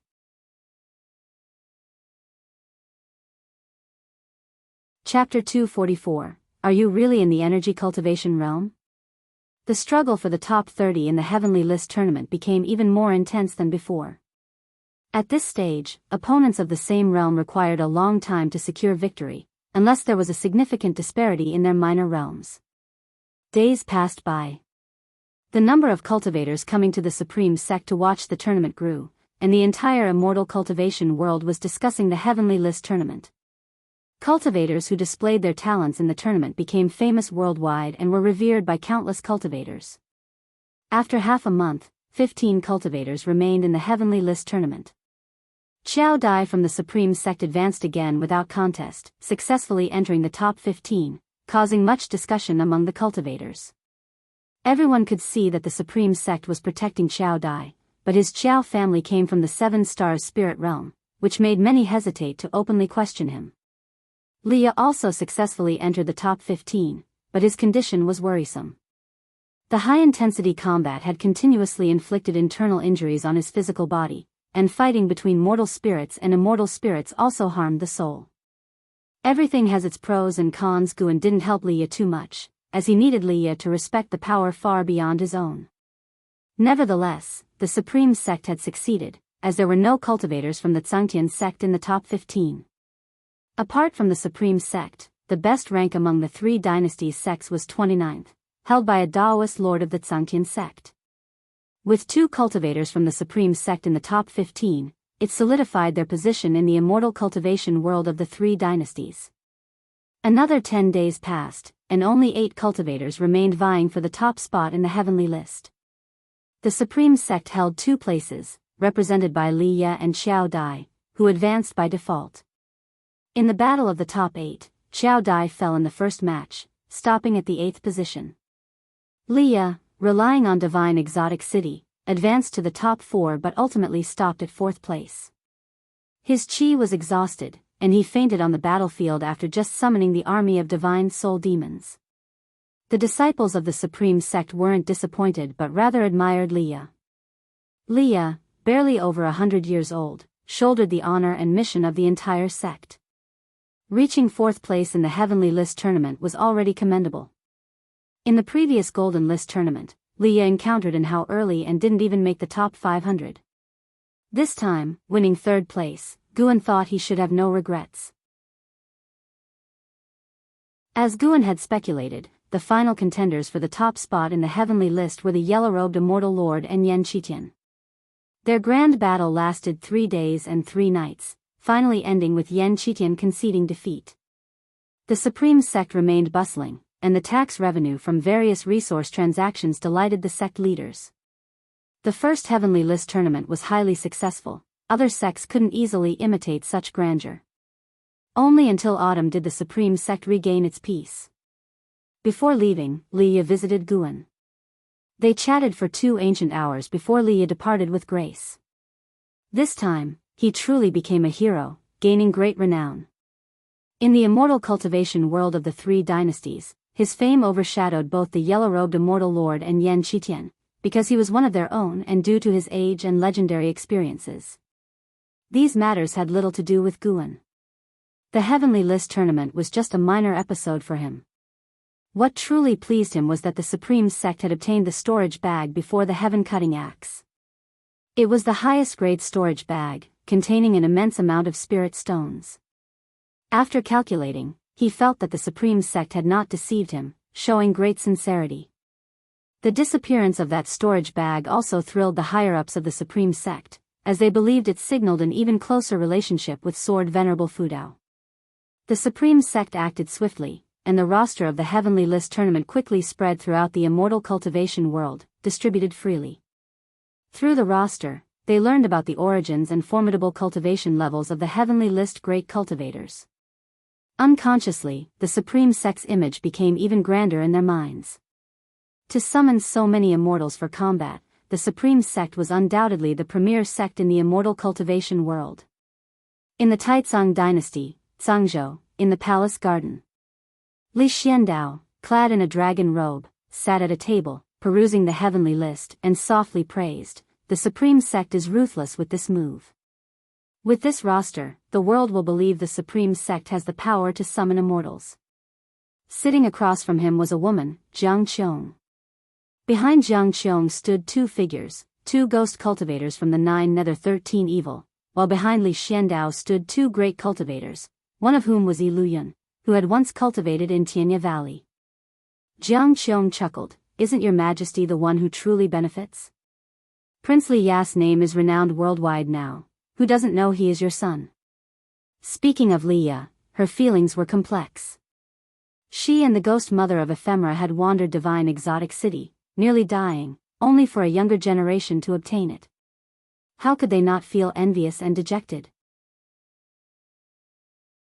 The most important factor was, when she served as the great elder of the supreme sect's outer sect, she learned about Gu An's connections. The person Guan was closest to was Liya. This boy was truly fortunate to have such a master with great chi fortune. Moreover, with her around, Guan could live peacefully even without leaving the valley. Thinking of this, Jiang Qiong's lips curled up. Li Xiandao set the heavenly list aside, looked at Jiang Qiong, and said, "I have thoroughly understood the strength of the Juhua sect. However, even if I unify the world, the Juhua sect would find it very difficult to overthrow the supreme sect status." Jiang Qiong responded, "There's no need to overthrow, just standing firm is enough." She had no intention of contending with the supreme sect. The true owner of the Juhua sect was Sword Venerable Fudao. Why compete? Besides, Guan was still in the supreme sect. Li Xiandao nodded and said, "Tianwei can no longer pose a threat. If you can help us conquer the great Jiang dynasty, I will definitely support the Juhua sect during my reign and shape it into a picture of the righteous path." Li Xiandao still held the Juhua sect in high regard. The strength of this sect was quite extraordinary. Jiang Qiong nodded and then continued to voice the needs of the Juhua sect. Li Xiandao patiently listened. The autumn breeze blew, scattering leaves that rose from the garden and drifted into the distance. Time flew by. A leaf fell, descending into Gu An's hand. Another autumn had come. Guan stood by the wooden railing, enjoying the scenery of Medicine Valley. 2 years had passed since the end of the Heavenly List tournament, and Yan Qitian had yet to return, causing Guan to wonder. Yang Jian suddenly approached, holding a long weapon, a three-pointed two-edged blade modeled after Yang Jian's weapon in investiture of the gods. Over 2 years, his aura had grown stronger. Even when hiding his cultivation, he appeared formidable and not to be trifled with. Master, a cultivator named Zhou Tongyu has come to the valley entrance, claiming to be your old acquaintance, Yang Jian said, glancing towards the distance. Zhou Tongyu was watching 2 servant disciples play Go, his curiosity piqued. Guan turned and looked at Zhou Tongyu, reflecting. He had killed Zhou Yu. How could he feel indifferent meeting Zhou Tongyu again? Luckily, Zhou Tongyu was unaware of this matter. He stepped towards Zhou Tongyu, with Yang Jian following closely behind. Recalling their first encounter decades ago, Zhou Tongyu had visited the Supreme Sect, sweeping through all disciples under 100 years old. Noticing Gu An's disciple Yi Yan practicing spear techniques, he offered guidance, injuring Yi Yan severely. Guan had to step in. They didn't know each other until they fought. Later, Guan wrote Supreme Immortal Venerable, basing the secondary male character on Zhou Tongyu. He didn't expect Zhou Tongyu to remember him after so many years. Soon, Guan reached Zhou Tongyu, smiled, and said, Daoist friend Zhou, long time no see. Zhou Tongyu turned to look at him, smiling. As arrogant as ever, Zhou Tongji's unparalleled pride couldn't be hidden. Coming to the Supreme Sect, how could I not visit you? Your Medicine Valley scale truly impresses me, remarkable, Zhou Tongyu laughed. The two began exchanging pleasantries. Zhou Tongyu came as a representative of the Jiuashan sect for an exchange. He wasn't alone, a group of talented disciples accompanied him, though he acted independently. The reason he thought of Guan was due to an encounter with Gu An's disciple Yi Yan years ago. Your disciple's cultivation level may not be high, but his comprehension of spear techniques is remarkable. He has already grasped spear intent, Zhou Tongyu praised Yi Yan. Yang Jian was curious. Was Yi Yan his senior brother? As he listened, he realized Yi Yan was merely a servant disciple from the valley and had not received genuine guidance from his master. He was a senior brother in name but not the one his master always mentioned. The master was truly impressive, nurturing a genius with just a few tips. In the end, Zhou Tongji's gaze fixed on Guan, eyes burning. It's been years, shall we spar again? I will still suppress my cultivation to match yours, how about it? Among his peers, Zhou Tongyu had only lost to 2 people, Lv and Guan, the latter due to suppressed cultivation. Guan feigned hesitation. Suppressed cultivation? Then why not let me fight on behalf of my master? Yang Jian suddenly spoke up. Zhou Tongyu frowned, looking at Yang Jian. Just as he was about to refuse, his heart inexplicably trembled meeting Yang Jian's gaze. For some reason, he thought of Lv, that peerless genius of the past. Well, let's see your power then, and whether you can match your master, Zhou Tongyu laughed, his eyes turning aggressive. The 2 disciples playing Go looked up in anticipation. Guan said, let's find an empty place. He patted the heads of the 2 disciples, refocusing their attention on the game. Zhou Tongyu and Yang Jian followed Guan walking along. Zhou Tongyu inquired about Yang Jian like an elder. Knowing Yang Jian was selected as a servant disciple, he felt relieved. He truly feared this one was a genius Guan recruited from a noble family. Ordinary servant disciples couldn't be geniuses, as the spirit root testing in great sects was reliable. 30 minutes later, outside Medicine Valley in a forest. Zhou Tongyu clutched his chest, his face full of shock, staring at Yang Jian, who remained in a kicking stance as if looking at a monster. Are you really in the energy cultivation realm? Zhou Tongyu couldn't help but ask. Yang Jian retracted his leg and said, we both didn't use spiritual power, so what realm doesn't matter, does it? Zhou Tongyu nearly spat blood at his words. He felt his chest bones were about to break. How could this guy's chi be so strong? Zhou Tongyu himself was a physical cultivator and had even cultivated the evil-suppressing golden body.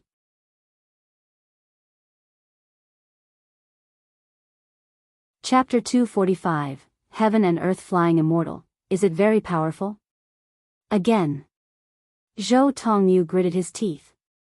He couldn't believe it, he couldn't be defeated by a mere servant disciple.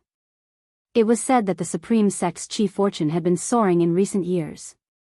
He didn't believe Chi fortune could defy the heavens to such an extent that even a randomly picked servant disciple could defeat him. What a joke.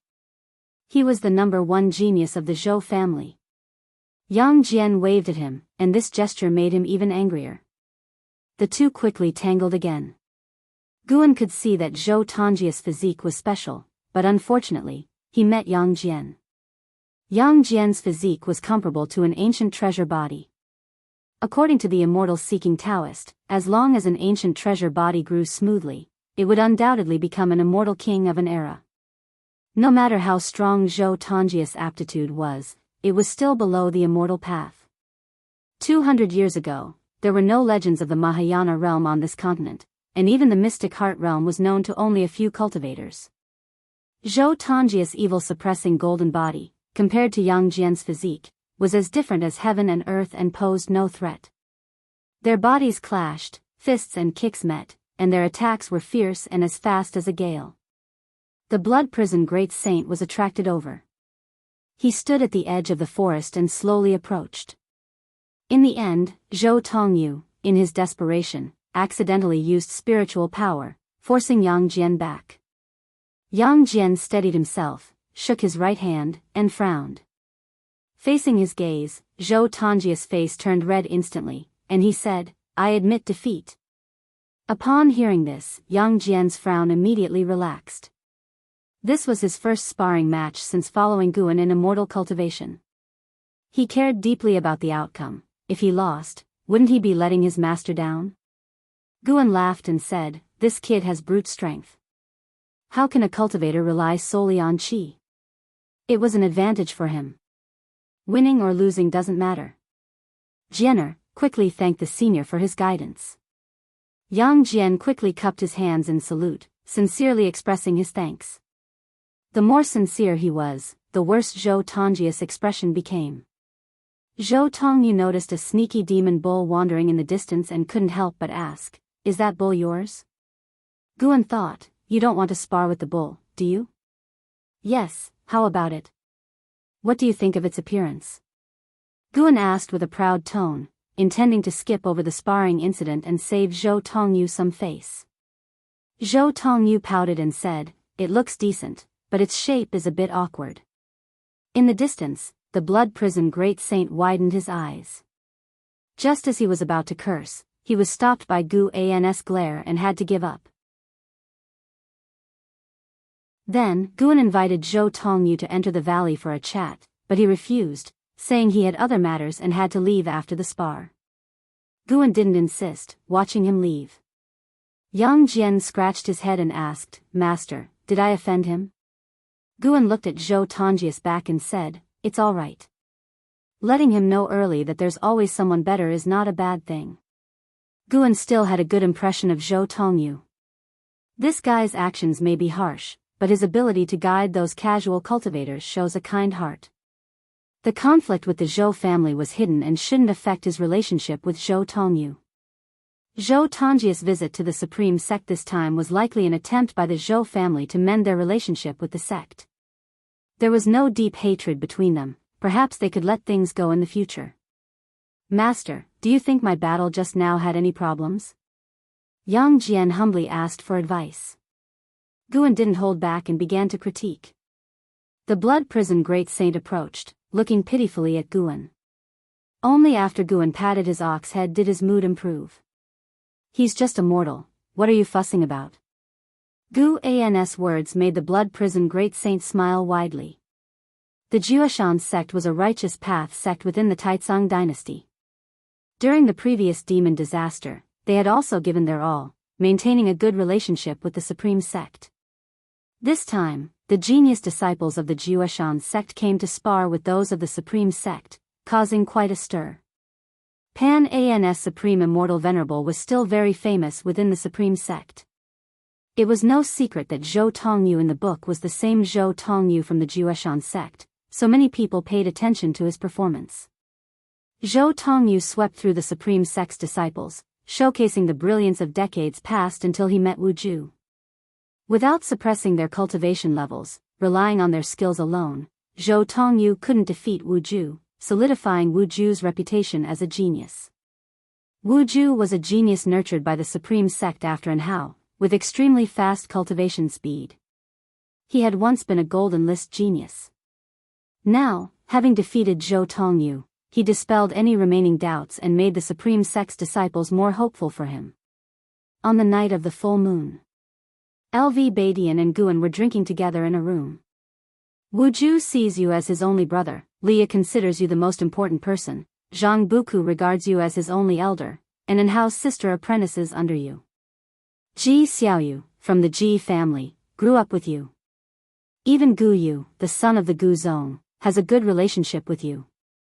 You little brat, and you still say you don't have the ambition to be the next sect leader? LV Badian glared as he spoke. He truly admired Guan, who could always make friends with geniuses and form excellent relationships. Of course, he could understand why. Gu An's genuine nature allowed him to form such good connections. Because of this, he admired Guan, as it wasn't easy to treat everyone genuinely. People tend to favor the promising. As for him, even if he often reminded himself to treat all disciples equally, he wouldn't give a second glance to an average disciple passing by. Guan laughed and said, "Heaven has been kind to me. I honestly don't want to be the sect leader. Nowadays, the Supreme Sect is full of geniuses. Do we still lack a leader? No matter how many geniuses, we can't choose recklessly. The sect leader must command respect. Can my current cultivation level command respect? Before I die, they'll transfer my cultivation to you. Then, you'll directly achieve the mystic heart realm. By the time you're dying, they'll have reincarnated 10 times already." "Oh.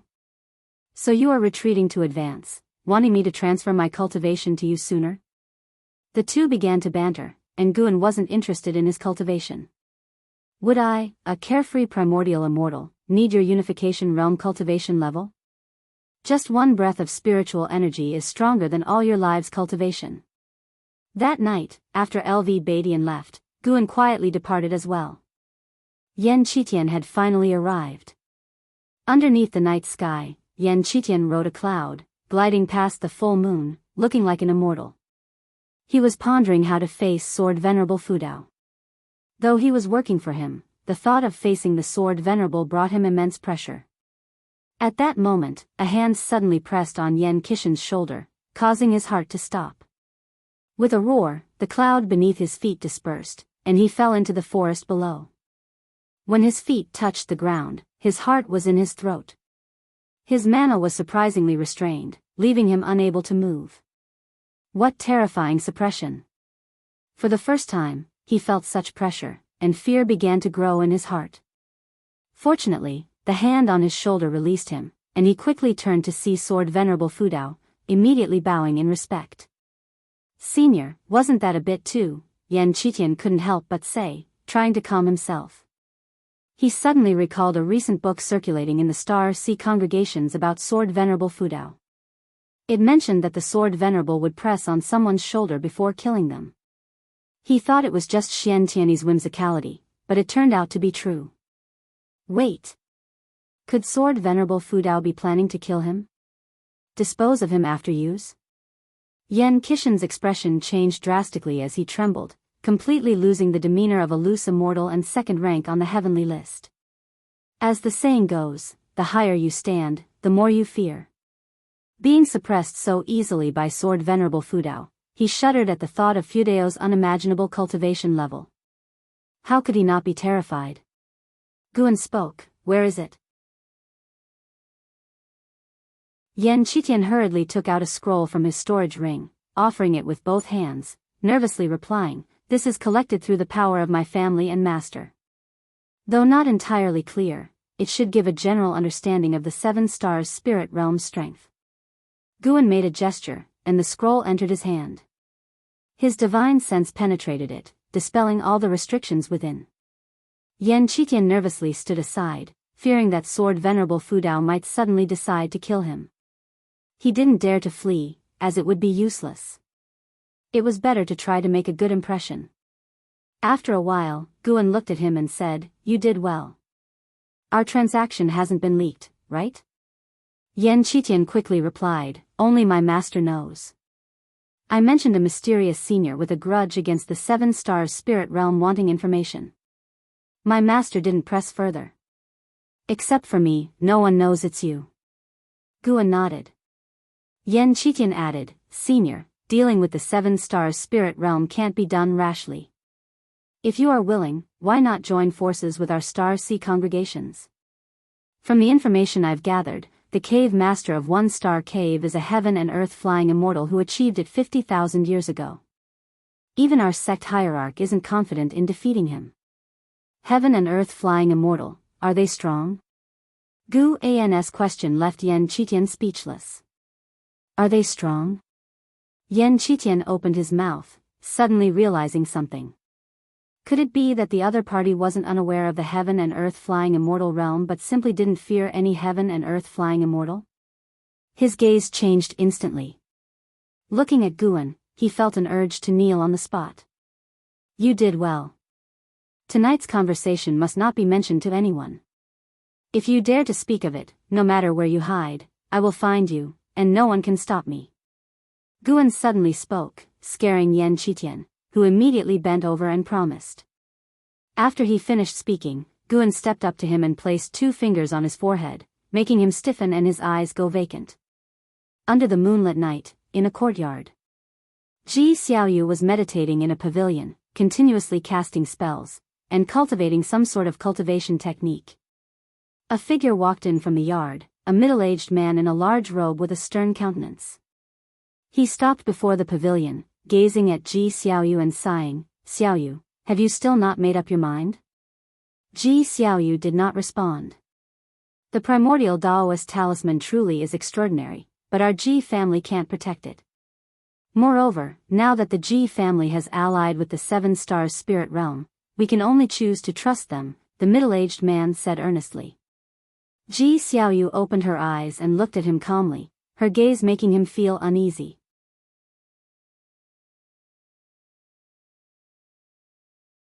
Chapter 246 Heavenly Eye Prophecy. Ji Qingkuan felt uneasy under Ji Xiaoyu's gaze.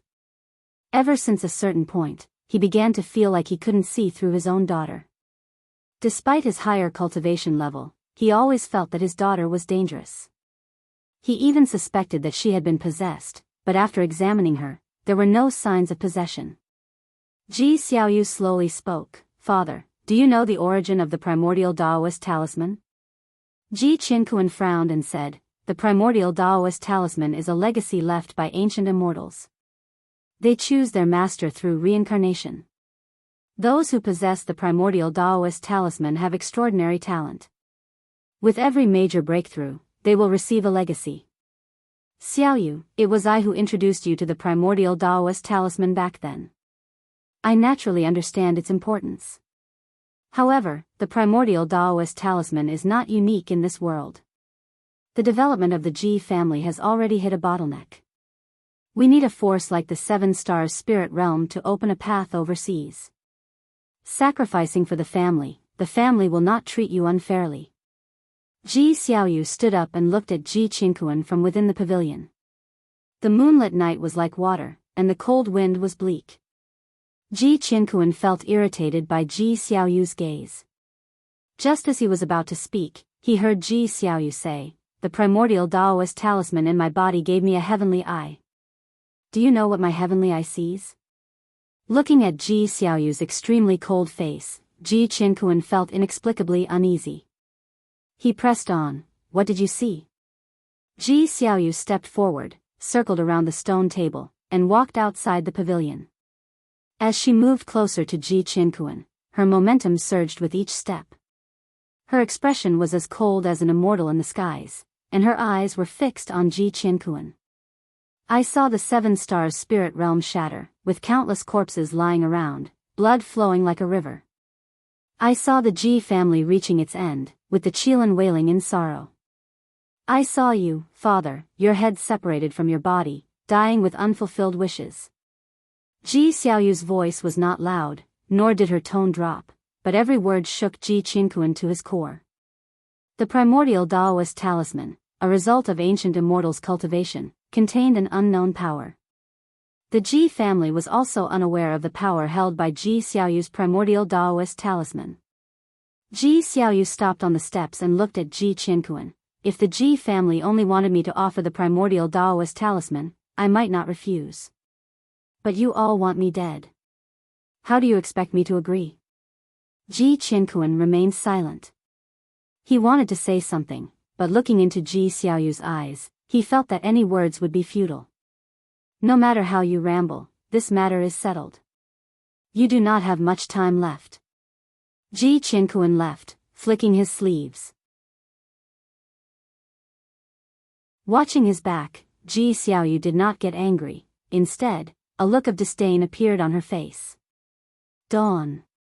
Yan Qitian opened his eyes and found himself still in the woods. The figure of Sword Venerable Fudao was nowhere to be seen. He recalled the inherited memories in his mind, his expression complex. Breaking path divine light, he hadn't expected Sword Venerable Fudao to bestow an inheritance of divine skills upon him. Although he had previously stated he needed no reward, for Sword Venerable Fudao to do this demonstrated a conduct that he greatly respected. At the same time, he understood that if he publicized this matter, Sword Venerable Fudao would not let him off lightly. Sword Venerable Fudao was a cultivator who clearly distinguished between gratitude and grievances, always keeping his promises. He sensed that the breaking path divine light was highly unusual. It was undoubtedly a rare and great opportunity. After much contemplation, he decided to visit the Supreme Sect. After all, Sword Venerable Fudao was in seclusion within the Supreme Sect. Building a good relationship with the Supreme Sect was also a way to show his respect to Sword Venerable Fudao. Moreover, he felt this might be an opportunity for him. Perhaps, with the help of the Supreme Sect, his path of immortal cultivation could proceed more smoothly. With that thought, he flew toward the Supreme Sect. On the other side, in the Third Medicine Valley, Guan was leading the disciples in exercises. The sight of over 900 disciples practicing together was quite impressive. Even Yang Jian was practicing earnestly. The autumn air was crisp, and the spiritual energy was abundant. Guan was in a great mood, a smile beaming on his face. Seeing his sunny disposition, the disciples' spirits also lifted. After the exercises, Guan didn't leave but instead dragged Xiaochuan to play chess. The other disciples wanted to watch, but he refused. Once seated, Xiaochuan eagerly said, "Senior brother, I won't go easy on you. Recently, I've had 17 consecutive wins in chess." He arranged the black and white pieces on the board and made the first move. Guan followed with a move of his own and asked with a smile, "How is your practice going recently? Have you been taking the elixirs I gave you on time?" Xiaochuan was only 3 years younger than him and was nearing his lifespan limit. Guan planned to help him release his cultivation level in the next 2 years. Xiaochuan, unlike Li Ya or Zhenqin, who ventured into the immortal cultivation world, had little ambition and only helped Guan manage medicinal herbs. Yet in Guan's heart, he held considerable significance. In this lifetime, the one who had accompanied him the longest was Xiaochuan. Their relationship had long since become like family. Xiaochuan casually replied, "It's all right, I've been taking all the elixirs." His focus was on winning the chess game to impress his senior brother. Each time he moved, Guan would make his move quickly, initially not paying much attention. But as time went on, Guan's speed in playing brought him immense pressure. What made it worse was that Guan kept expressing concern for him, forcing him to respond, which left him increasingly agitated and frustrated. Of course, Guan noticed Xiaochuan's frustration. It was intentional on his part. Watching Xiaochuan become frazzled, Guan found it highly amusing. Suddenly, Guan asked, "Xiaochuan, would you like to leave the mountain to marry and have children?" Startled by this, Xiaochuan immediately looked up in panic. "Senior brother, do you want to get rid of me?"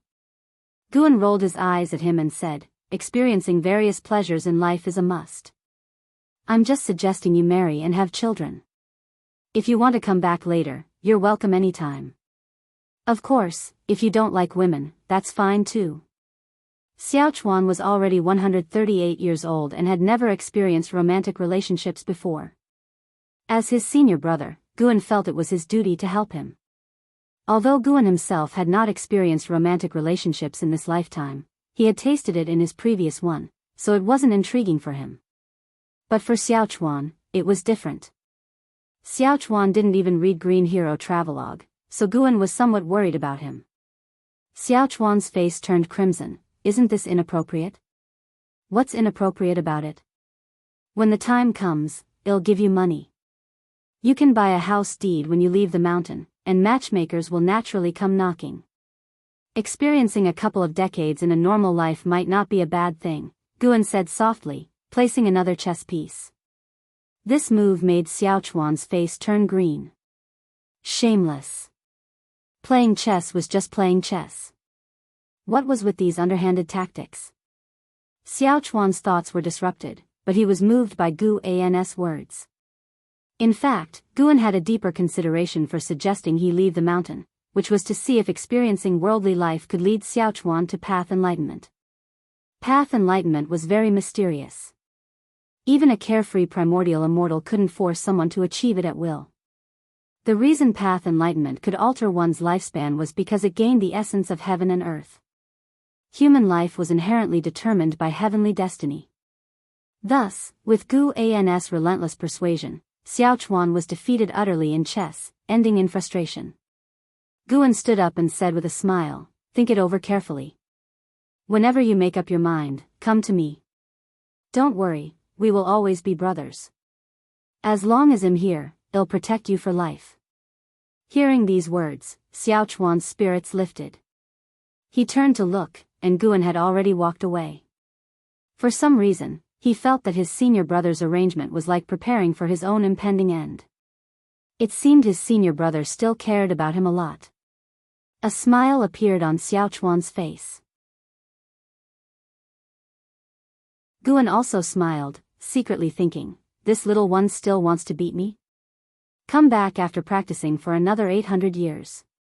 That day, Yan Qitian visited the Supreme Sect, causing a stir among its top leaders. LV Badian personally received him, and they had extensive discussions. 3 days later, Yan Qitian left. The Supreme Sect announced that Yan Qitian, second on the heavenly rankings, had become a guest elder of the Supreme Sect. This news excited everyone in the Supreme Sect. It said that Yan Qitian left behind many cultivation techniques and spells, promising that should the Supreme Sect face difficulties, they could summon him with a magic artifact. To show their gratitude, the Supreme Sect began to publicize Yan Qitian's deeds, aiming to make him the top cultivator of the Supreme Sect. Yan Qitian's involvement shook the immortal cultivation world, putting pressure on various sects and congregations to engage in diplomacy with the Supreme Sect. However, the Sainthood sect remained silent, with low morale. Autumn passed into winter, the snow blanketing everything. Mystic Valley. Guan stood by the window, appreciating the snowy view. His divine sense enveloped the continent. Dealing with the 7 stars spirit realm couldn't be done forcefully, mainly because the realm was too vast. With 5 other caves overseas, he wanted to capture them all, but it was challenging. It was easy to alert other overseas factions or great cultivators. So he planned to first eliminate the 6 stars cave and 7 stars cave on the continent.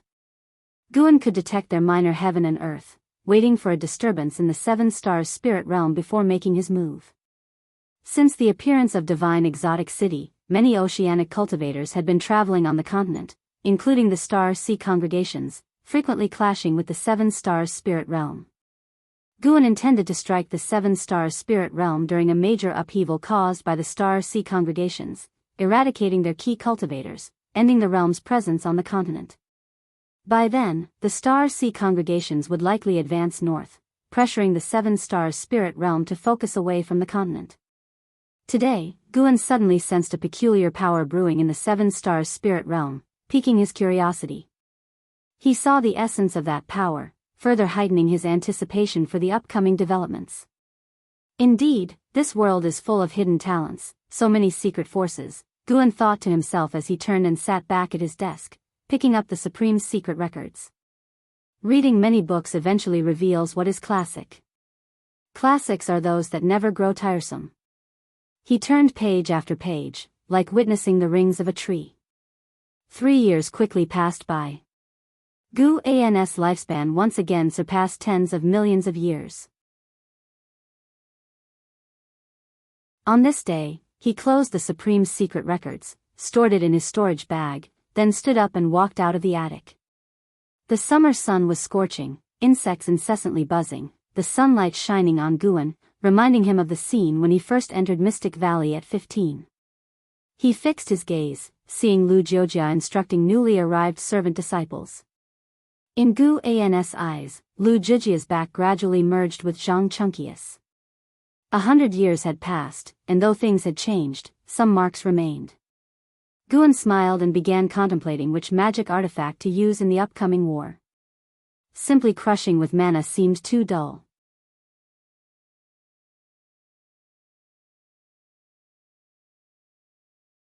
Chapter 247, Reincarnation does not permit you either thinking it over. Guan decided to use the Heavenly Residence Sword. The Heavenly Residence Sword was a divine sword gifted to him by Liya, one of the 3 emperor swords of the Taizong dynasty. Although the Emperor's sword was not very useful to him now, the elegant form of the Heavenly Residence Sword made it worth using. Guan also thought of Lu Lingjun, who wielded 2 swords in battle, and felt that he could try using a 2-handed sword as well. He had no pressure dealing with the 6 Stars Cave and 7 Stars Cave of the 7 Stars Spirit Realm.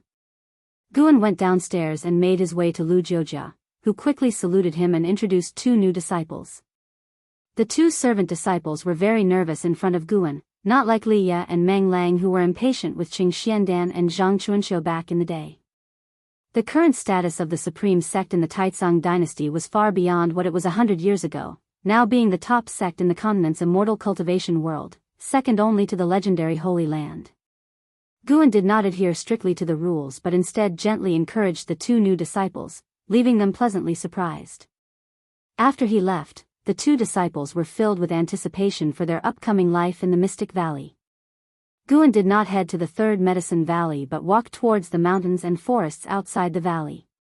He appreciated the scenery along the way and realized it had been many years since he last experienced the surroundings of the Mystic Valley on foot. Back then, he raced around the mountains with Xiaochuan, and life was carefree. To feel such nostalgia after just over 100 years, imagine what it will be like in 10,000 years. Guan suddenly thought, then adjusted his emotions, preparing to invade the 7 Stars Spirit Realm. Today, the 7 Stars Spirit Realm was about to undergo a significant change, presenting the perfect opportunity for him. Sunlight poured into the courtyard where Ji Qingkuan and numerous members of the Ji family stood, chatting and laughing. A number of cultivators floated in the distant sky, each like an immortal, showcasing their unique styles.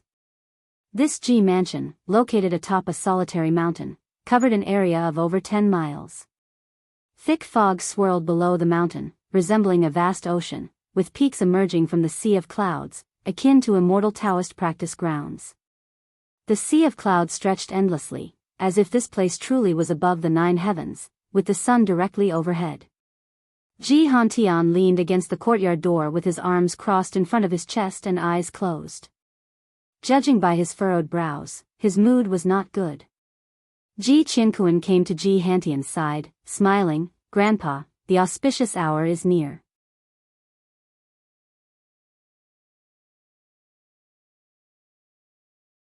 He had been busy in seclusion, only meeting Ji Xiaoyu once.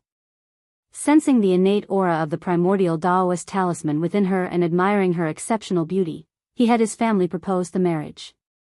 He barely needed to lift a finger, just one word from him was enough. And as he expected, the Ji family agreed without hesitation. He chose this year precisely because he had just reached the Mahayana realm. In previous years, his mind was solely focused on advancing to the Mahayana realm, and Ji Xiaoyu was merely a thought, not worth occupying his entire mind. An elder of the Ji family smiled and said, "She is ready and can depart any time." Luo Yetian nodded, our Luo family has already invited all the major families from the 6 Stars Cave and the 7 Stars Cave, and even some seniors from the 5 Stars Cave to attend. This wedding will surely be grand. Rest assured, we are one family now. He spoke appropriately without arrogance, making the Ji family cultivators smile and thank him repeatedly. He looked up at the Ji mansion, anticipation showing in his eyes. He could already sense the aura of the primordial Daoist talisman. Meanwhile, in the courtyard where Ji Xiaoyu resided, Ji Qianquan urged her from outside the door.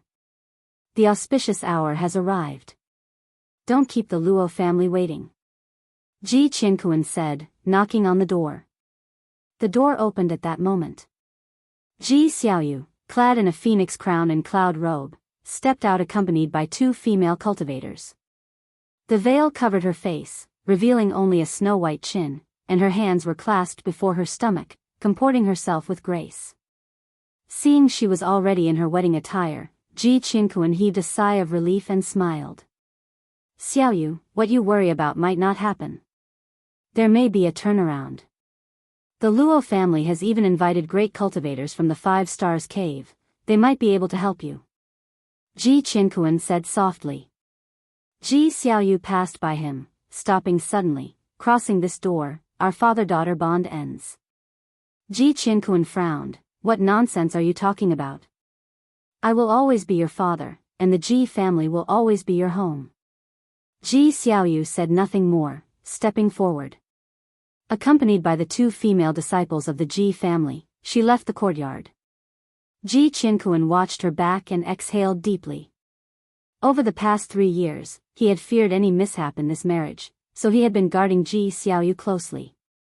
He quickly followed, not resting assured until he delivered Ji Xiaoyu to the Luo family himself.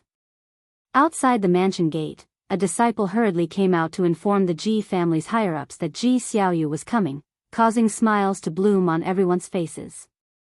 They had long heard of Ji Xiaoyu's dissatisfaction, but such was the fate of noble families, where marriages served the family's interests. During the wait, a cultivator of the Ji family asked Luo Yetian about the rumored world-destroying sea tide's validity. Luo Yetian pondered and said, I heard it upon emerging from seclusion as well. Such rumors have spread across the seas, but the truth is uncertain. At least 100 years from now, it seems unlikely. Beyond that, no one can say. The surrounding cultivators began to murmur, discussing the matter.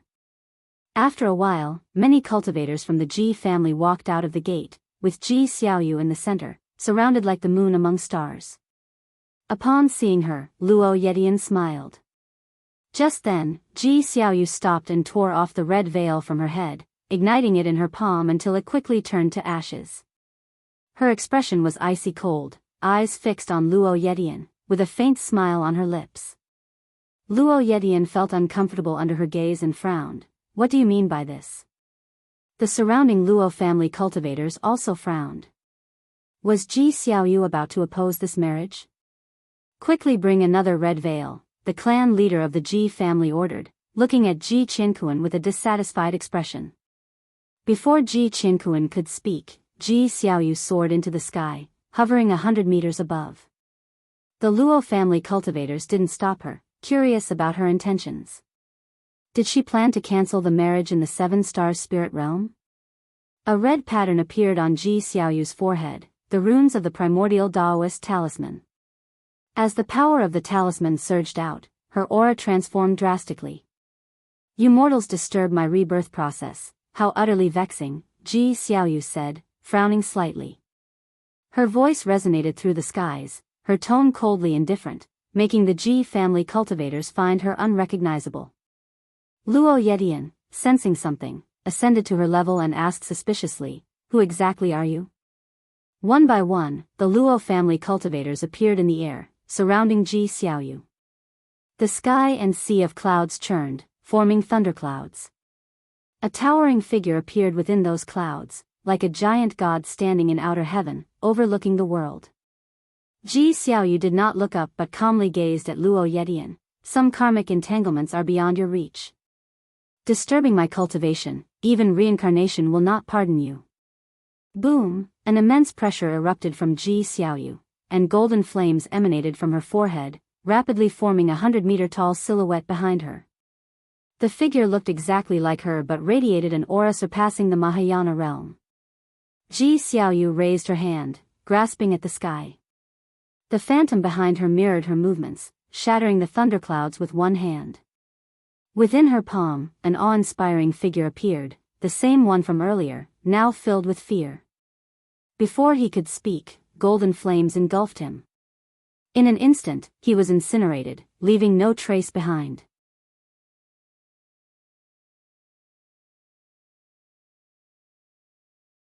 Chapter 248, Heaven and Earth Flying Immortal, One Sword to Sever. Impudent. Seeing Ji Xiaoyu summon a phantom that directly annihilated the great cultivator of the Luo family, the other Luo family cultivators were instantly enraged. They each brought out their own Dharma treasures, prepared to kill her on the spot. Luo Yetian was about to speak when the phantom behind Ji Xiaoyu suddenly erupted with golden flames, sweeping in all directions. The cultivators from all directions were too late to dodge and could only instinctively use spiritual power and mana to resist.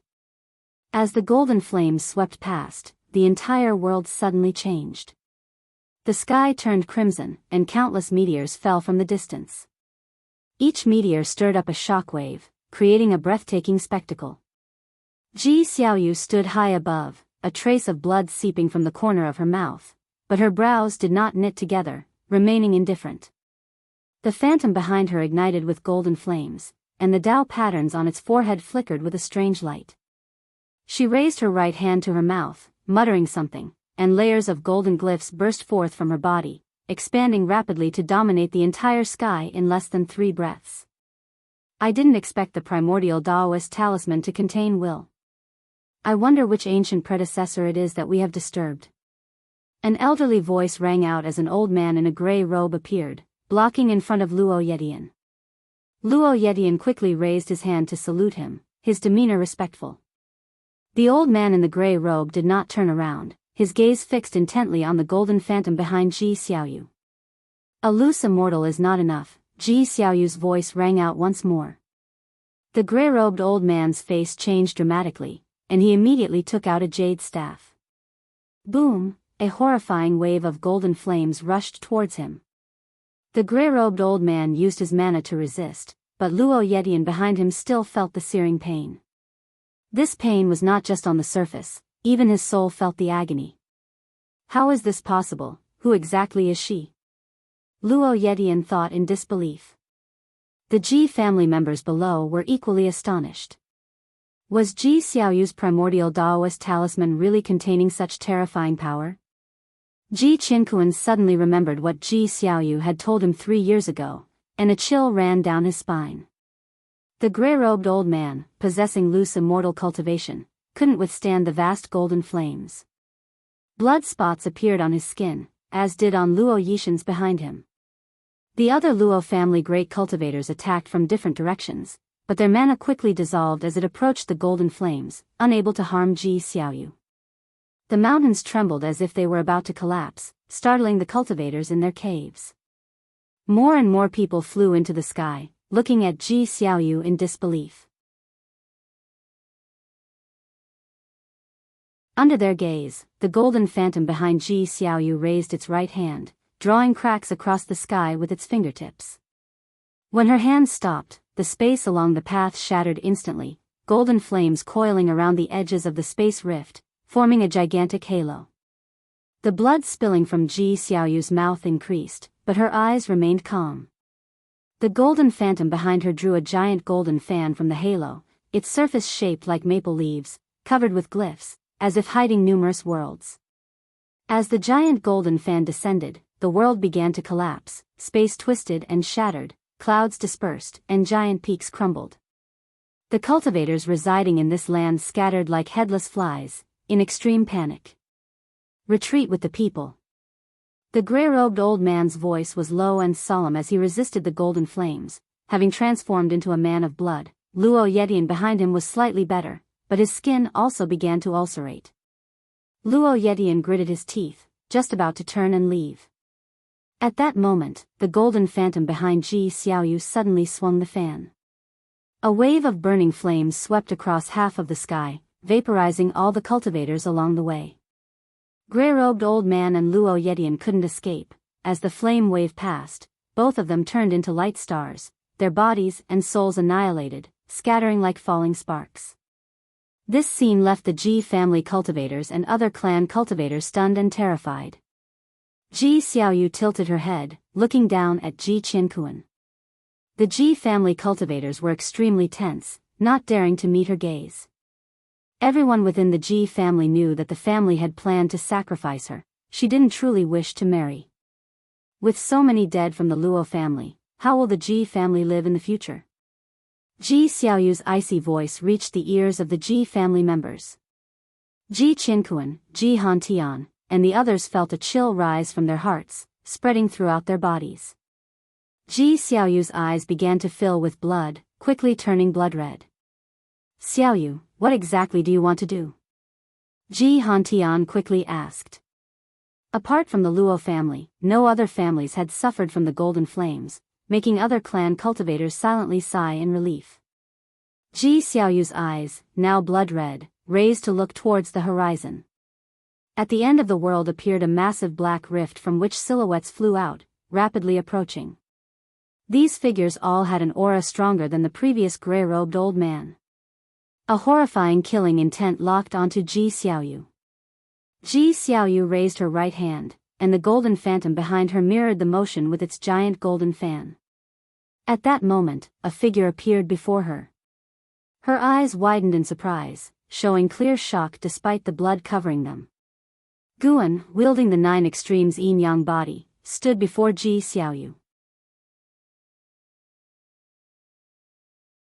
He held a sword in each hand, one being the heavenly residence sword, the other the Qinghong sword, both shrouded in dark purple demonic qi, hiding their true forms. Facing the approaching great cultivators from afar, Guan casually swung his swords. The sword light illuminated the world. A streak of sword qi, like a white rainbow, swept across the sky. The great cultivators of the 7 stars spirit realm attacking Ji Xiaoyu were swallowed by the sword qi before they could even see Gu An's form, turned to ash and vanished. You have successfully taken 590 years of lifespan from Luo Ku, 7th level of loose immortal realm. You have successfully taken 387 years of lifespan from Daoist Junlan, 9th level of loose immortal realm. You have successfully taken 1032 years of lifespan from Lu Changfeng, 7th level of loose immortal realm. One by one, notifications appeared before Gu An's eyes. Guan turned to look at the devastated Ji Xiaoyu, deeply alarmed. The power of this primordial Daoist talisman was astonishing. It was already comparable to the wandering immortal realm. However, Ji Xiaoyu was struggling to withstand it, her life force was fading rapidly. He spoke, "Withdraw your divine skill." He used the voice of sword Venerable Fudao, hoarse and steady. Ji Xiaoyu smiled and said, "Reincarnation has begun, and it cannot be reversed." Gu An's gaze shifted to the golden phantom behind her. He could see that the soul aura of the golden phantom was identical to Ji Xiaoyu's. This power must have originated from somewhere else, summoned rather than hidden within her. He tried a lifespan detection on the golden phantom but found nothing. "Sword Venerable, have you come specifically to assist me?" Ji Xiaoyu suddenly asked. Guan replied, "I came to annihilate the 7 stars spirit realm."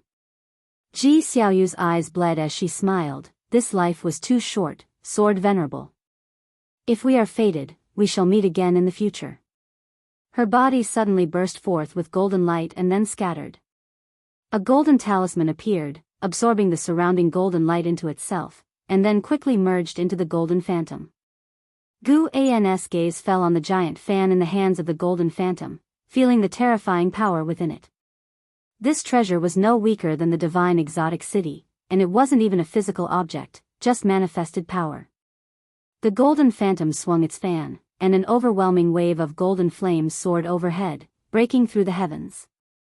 The terrifying spiritual energy surged in from the minor heaven and earth outside. A burst of intense light erupted from the distant darkness, a presence beyond a wandering immortal realm approaching, extremely fast. Heaven and earth flying immortal. This heaven and earth flying immortal raised his palm to strike, intending to annihilate the golden phantom with one blow. The golden phantom immediately raised its fan to defend. Rumble, the heavens trembled, and space collapsed and twisted. Guan stood beneath the fan, looking up at the giant golden fan, filled with curiosity about this treasure. Sword Venerable, my power won't hold for long. Ji Xiaoyu's voice sounded, tired.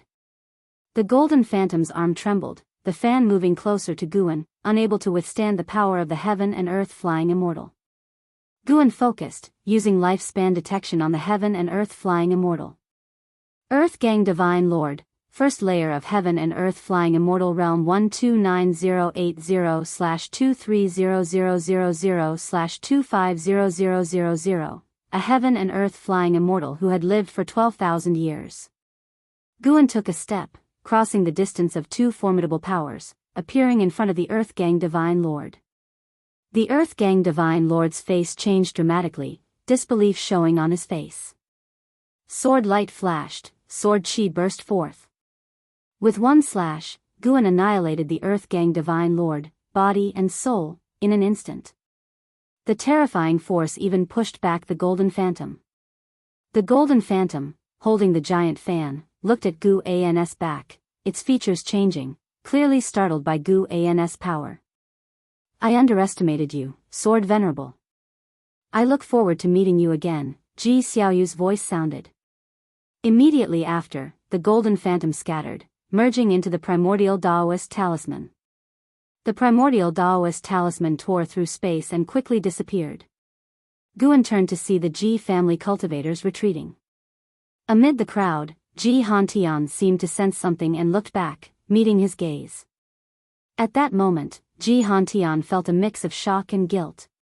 He was shocked at Sword Venerable Fudeo's invincible presence in the Seven Stars spirit realm, and guilt-ridden for seemingly disappointing the elder.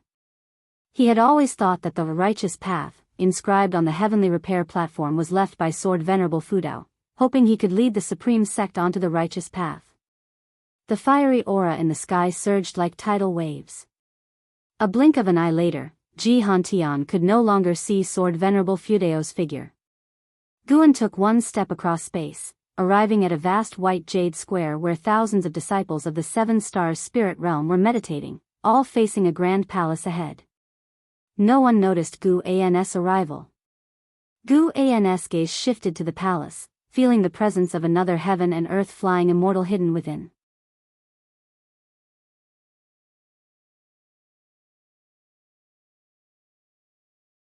Chapter 249. If the heavens don't take you, I will. In the palace, the sound of preaching continuously echoed, immersing the cultivators in the plaza, making it difficult for them to extricate themselves. Guan, holding his twin swords, stepped forward. Against the Seven Stars spirit realm, he did not intend to reach the level of exterminating everyone. He only wanted to slaughter the high-ranking members to disperse the Seven Stars spirit realm on this continent. If he were to annihilate the entire Seven Stars spirit realm, the surrounding major forces would undoubtedly become more wary of him, possibly drawing even stronger entities. Guan walked among the disciples of the Seven Stars spirit realm. With each step, he resisted the preaching sound from the palace.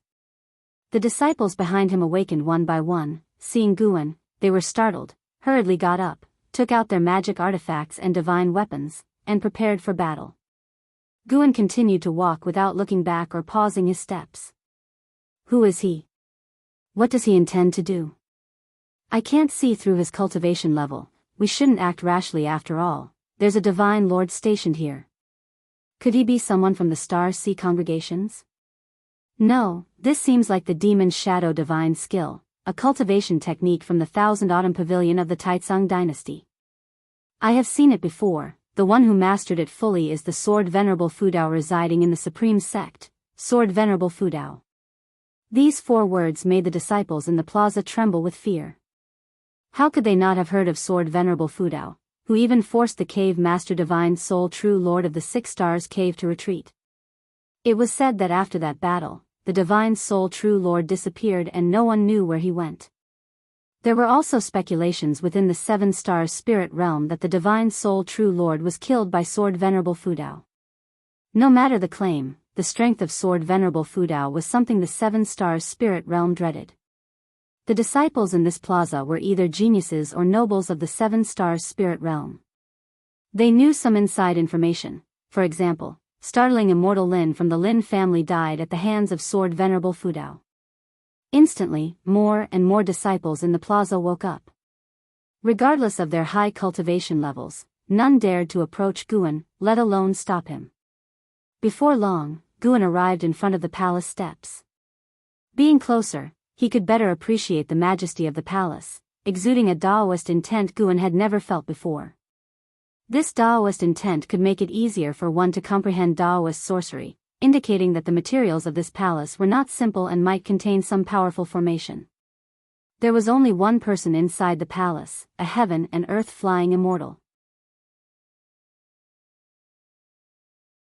Stronger by a few degrees than the previous Earth Gang Divine Lord. It had to be known that the strongest beings in the Six Stars Cave and the Seven Stars Cave were only in the wandering immortal realm.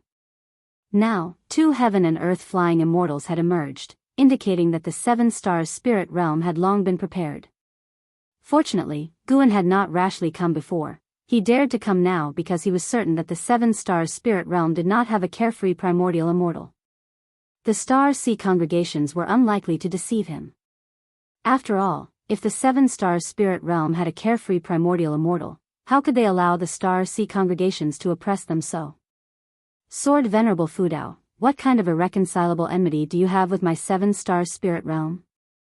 An elderly voice echoed from within the palace, resounding in this heaven and earth. Hearing his voice, the agitated disciples in the plaza calmed down one by one. This was a senior from the Five Stars Cave, renowned overseas, surely capable of subduing Sword Venerable Fudao. Since the Seven Stars spirit realm had many minor heaven and earths, and they existed separately without being connected, the battle in the minor heaven and earth where the Ji family resided could not be felt. They were unaware that a heaven and earth flying immortal had already fallen at Gu An's hands. They did not know, but the heaven and earth flying immortal inside the palace was very clear about it. Raising the demon ancestor, creating evil demons, and toying with mortals, do you still wonder if there's a grudge? Gu An's voice rang out, changing the expressions of all the cultivators in the plaza. Although they had vaguely heard of it, it was still hard to accept when Sword Venerable Fudao tore away the disguise of this sin. After all, the Seven Stars spirit realm prided itself as following the righteous path.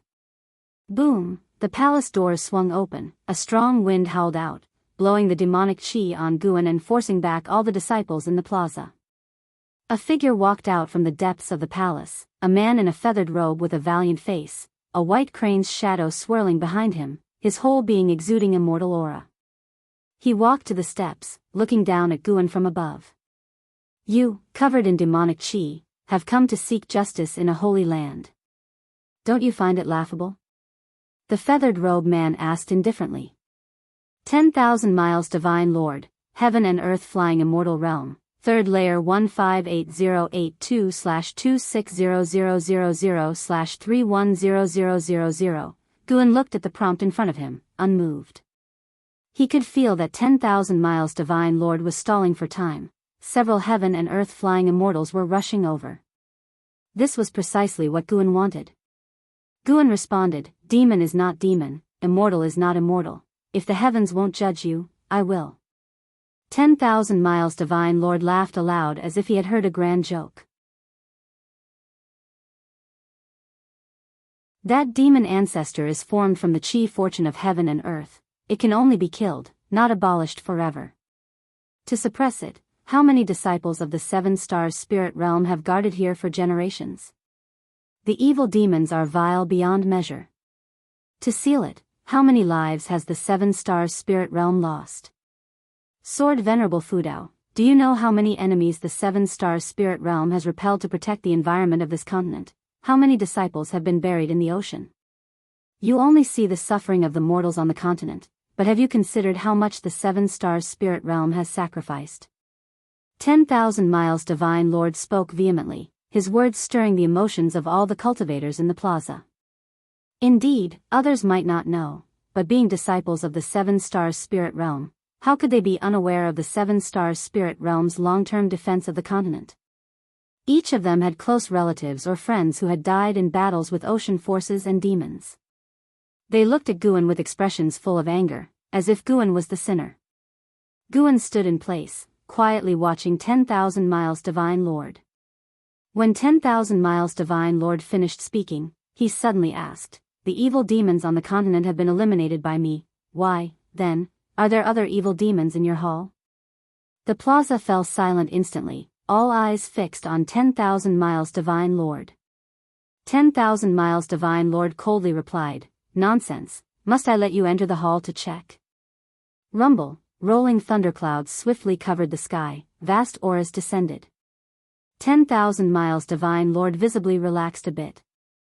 "My Seven Stars Spirit Realm is the holy land established by the immortal path holy court in the mortal world. How could you, an evil demon, slander it? Laughable, one who dares not reveal his true self, yet dreams of toppling the Seven Stars Spirit Realm single-handedly? Killing our Divine Lord of the Seven Stars Spirit Realm, today will see you eradicated without reincarnation. For hundreds of thousands of years, how many beings have been saved by my Seven Stars Spirit Realm? Do you think you can shake it? Whether one is righteous or demonic, it's not for you to judge." One after another, majestic and imposing voices resounded like thunder, startling the disciples in the plaza. They all looked up, their faces full of shock. Strong lights emerged from the swirling thunderclouds, piercing through the sea of clouds and illuminating the sky and earth. At the same time, snow began to fall over the continent. In the height of summer, snowflakes drifted down from the sky, causing all beings on earth to wonder. In the third Medicine Valley, the disciples stopped what they were doing and looked up at the snowflakes filling the sky. Yang Jian stood in front of the wooden railing, reaching out to catch a snowflake. It quickly melted, turning not into water, but a wisp of white gas. "This is," Yang Jian frowned, sensing an elusive aura from the snowflake. This aura intrigued him, and he immediately reached out to grab more snowflakes. Yu Yingying, who was playing chess with an Xian, looked up. "Snow and summer, what kind of omen is this? I've never seen it before," an Xian muttered. Yu Yingying reached out, catching a snowflake. It turned into a wisp of white gas and dissipated. Her expression changed slightly, and she whispered, "Heavenly snowfall, snow turning to gas, this is abnormal. Could it be the legendary sign of an immortal's fall?" An Xian asked curiously, "What is the sign of an immortal's fall?" Yu Yingying replied, "I've heard that when a high Dao level immortal falls, heaven and earth would produce an anomaly, as a testament to their lives' cultivation achievements." An immortal's fall? Is it on this continent or overseas? An Xian asked curiously. Yu Yingying looked up, her eyes complex, and answered, "Probably on this continent." Throughout the Supreme Sect, any cultivator exposed to sunlight was discussing this sudden anomaly in heaven and earth. Yilan also stepped out of her room and into the courtyard. She looked up with furrowed brows. Miles away, Wu Ju was similarly affected. Yet, he seemed to attain an almost mystical state, as if comprehending something. In the great Jiang dynasty, in the Juhua sect, Jiang Qiong and the ghost mother of ephemera stood on the cliff's edge, reaching out to catch snowflakes. A sign of an immortal's fall. It appears the conflict between the Seven Stars Spirit Realm and the Star Sea congregations has reached an irreconcilable point. A high Dao level immortal has fallen, the ghost mother of ephemera said, frowning with worry. Jiang Qiong smiled, "The more fiercely they fight, the better it is for us." Despite her words, she felt an inexplicable unease, as if something bad was about to happen. In the Seven Stars Spirit Realm, the thundercloud spread, forming a giant vortex. A golden mirror floated in the vortex, its edges carved with patterns of various divine beasts, the mirror surface a deep blue, surrounded by crimson flames. Immortal Path Supreme Treasure, the Seven Stars Mirror. In front of the Seven Stars Mirror, a figure floated. He wore a long purple robe, with 2 fiery red orbs hovering over his shoulders like suns. Behind him was a crescent moon, from which wisps of spiritual energy emanated, forming colorful clouds around him. He looked down at Guan from above. Realm Master of Heavenly Meaning, Heaven and Earth Flying Immortal Realm, 7th Layer 187034/42000/490000. Guan looked at this man's lifespan with slight satisfaction. In this heaven and earth, a total of 7 heaven and earth flying immortals had appeared. Besides the Realm Master of Heavenly Meaning, the cultivation levels of the others were all below the 6th layer, except for one who had reached the 5th layer of the heaven and earth flying immortal realm. With the appearance of the 7 stars mirror, the entire minor heaven and earth was sealed. Creatures outside could not enter, and those inside could not escape. The disciples in the plaza bore unimaginable pressure, falling to their knees and painfully gazing at the sky.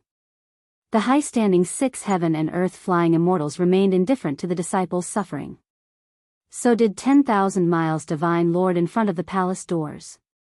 He took out a divine weapon, a silver spear about 10 feet long, with a black flag just below the spearhead, depicting a demonic shadow.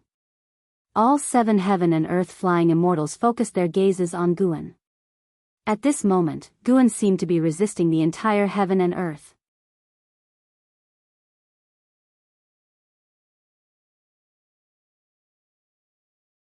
Chapter 250 Arrogant Sword Venerable, do you still have reinforcements? The divine light of the 7 stars mirror was so brilliant, illuminating the expressions of all the disciples of the 7 stars spirit realm on the square. At this moment, the disciples of the 7 stars spirit realm also realized that something was wrong. The high and mighty heaven and earth flying immortals seemed to be preparing to abandon them. For a while, cries, pleas for mercy, sobs, and curses kept ringing out. But Guan, who was being stared at by the 7 heaven and earth flying immortals, was looking at the 2 treasure swords in his hand. The Realm Master of Heavenly Meaning looked down at Guan and asked, do you have anything else to say? Sword Venerable Fudeo's origins were mysterious and he could even slay heaven and earth flying immortals, so the Realm Master couldn't help but feel some dread. He feared that there might be even more terrifying beings standing behind Sword Venerable Fudao, so he didn't act immediately. If he had no backing, he would not let Sword Venerable Fudao go today. Guan raised his head, looked up at the 6 heaven and earth flying immortals in the sky, and asked, are your people all here, or do you still have reinforcements? As soon as these words were spoken, the faces of the 7 heaven and earth flying immortals all changed dramatically. Arrogant. They had lived for hundreds of thousands of years and had never seen such an arrogant person. With the immortal path supreme treasure overhead and 7 heaven and earth flying immortals working together, could he dare to be so arrogant? The Realm Master of Heavenly Meaning thought of many possibilities in an instant. He even thought that Sword Venerable Fudao might be at a higher realm than the heaven and earth flying immortals, but then he dismissed the idea, thinking how could such an ethereal existence be hiding in a small corner of this continent? Shouldn't he go to outer heaven to seek the opportunity for the great Tao? Feeling the power of the 7 stars mirror, the Realm Master of Heavenly Meaning's eyes flashed with fierceness. Even if someone surpassed the heaven and earth flying immortal realm and killed so many great cultivators of the 7 stars spirit realm, this matter could not be let go. He immediately raised his hand. The 7 stars mirror, as high as 10,000 feet, trembled violently, bursting out with even more terrifying pressure. The voices of all the disciples of the 7 stars spirit realm on the square came to an abrupt end, and they desperately felt their skin ulcerate and their flesh dissolve. At this moment, a vast power enveloped them, removing the torture they were enduring. They couldn't help but widen their eyes, looking subconsciously for the source of this power, and their gaze fell on Guan. Have you recognized it now? Is this the Holy Land you think it is? Guan's voice rang out, making the faces of the disciples of the 7 stars spirit realm look complicated. They were all the talented disciples of the 6 stars cave and 7 stars cave, believing they had a great role in bearing the future of the 7 stars spirit realm. Yet now, they were being abandoned by the 7 stars spirit realm without any fault of their own. How could they accept this? The 10,000 miles Divine Lord also flew under the 7 stars mirror. The 7 immortals worked together, their bodies bursting into light, resembling the Big Dipper, suspended under the 7 stars mirror. Their mana merged with the aura of the 7 stars mirror, making the pressure of the 7 stars mirror even more formidable. Guan looked up at them, feeling emotional. So this was the power of the Immortal Path Supreme Treasure? He felt that the power displayed by the 7 stars mirror at this moment had already surpassed that of the heaven and earth flying immortals. Even a great cultivator of the first 3 layers of the carefree primordial immortal realm would find it difficult to resist. Of course, even if a carefree primordial immortal couldn't match it, escaping would still be easy. Guan suddenly had a new idea. He asked aloud, "Gentlemen, if I shatter this dark sky, can you bring brightness to this land?" Upon hearing this, the 7 heaven and earth flying immortals frowned. The disciples of the 7 stars spirit realm on the square were all stunned. Before they could react, Guan slashed his sword. His right hand held the heavenly resident's sword. His wrist rotated, with the tiger's mouth facing downwards, and the blade slashed upwards. His posture was so casual. This sword seemed to have no powerful momentum, yet as the sword slashed the sky, flames and air blasts dissipated. The 7 heaven and earth flying immortals in front of the 7 stars mirror could not evade and were directly turned to ashes. Boom! The 7 stars mirror was struck by sword chi, shaking violently. The thunderclouds above were directly cleaved, and sunlight poured down. The tens of thousands of geniuses of the 7 stars spirit realm on the square were all dumbfounded, unable to believe their eyes. They had already felt the power of the realm master of heavenly meaning and the 7 stars mirror. That was a power they couldn't even imagine or resist. Even though Sword Venerable Fudeo's mana protected them, they still thought a fierce battle would occur. But that wasn't the case. One sword to annihilate. Crushing and devastating. It seemed as if they hadn't killed the strongest of the 7 stars spirit realm but rather the cloud waves in the sky. The storm swept across the world, and the fierce wind crashed through the spirit mist enveloping the mountains and rivers. One after another, the mountain forests appeared, pressed by the violent gale like turbulent waves, spectacular beyond compare.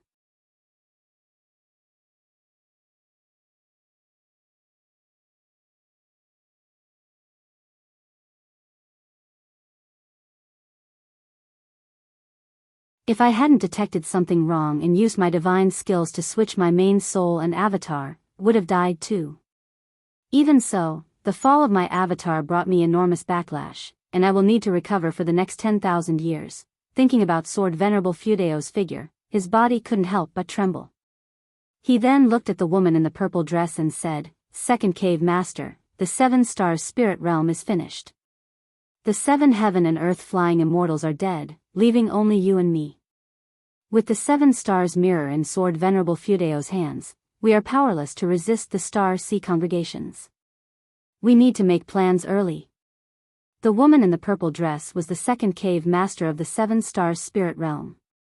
After listening to the 1,000-faced divine lord, she fell into silence. Recently, the 7 stars spirit realm had been repeatedly suppressed by the star sea congregations.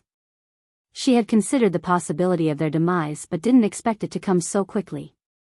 In just one day, 7 heaven and earth flying immortals had fallen. Heaven and earth flying immortals were the foundation of the 7 stars spirit realm. Plans? What plans can we have? Moreover, the gate to the divine exotic realm has already opened. Once the catastrophe descends, entangled by karma, escaping to outer heaven would be useless. The 2nd cave master said, her gaze eerie, as if thinking about something. The 1,000-faced divine lord used his power to suppress his injuries and said, "I don't care. I must leave the 7 stars spirit realm.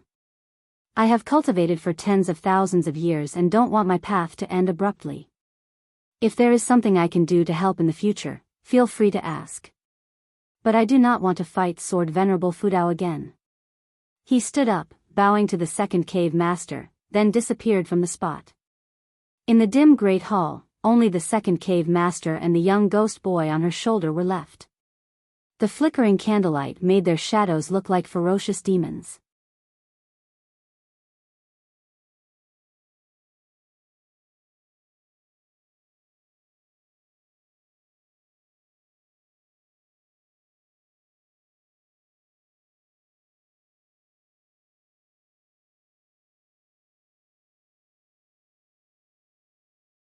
That I cannot tell you, lest you get entangled in karma. Really? Then please don't say it. Though I'm unaware of your realm, your world is definitely not one I can tread. Ha ha ha. Hearing Gu An's words, the nine-fingered divine lord laughed heartily. Throughout his life, he had met many people, but few were as calm and open-minded as Guan.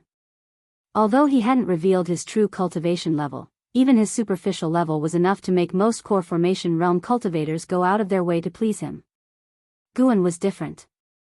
Their friendship was one of a gentleman's, without any interests involved, making him feel very comfortable. Guan didn't listen to him much. From time to time, he would talk about amusing things in his valley. Though plain, they had a unique flavor to the nine-fingered divine lord. Having stood atop the clouds for so long, occasionally looking at the lives of mortals was quite nice. Later, Guan invited the nine-fingered divine lord to play a game of Go. After explaining the rules just once, the nine-fingered divine lord understood. At first, the nine-fingered divine lord's moves were messy, but after about 40 moves, he started to develop his own strategy. From blind defense to strategic preparation, he improved rapidly. Guan became interested and started playing seriously. In the end, he won. The defeated nine-fingered divine lord was not angry. Instead, he looked at the board with interest, savoring Gu An's strategies. Interesting, let's play again, the nine-fingered divine lord said, looking up. Guan then called out to Xiaochuan, who was passing by, asking him to play, stating that Xiaochuan was better than him, making Xiaochuan raise his chin. The nine-fingered divine lord didn't care who his opponent was as long as they knew how to play.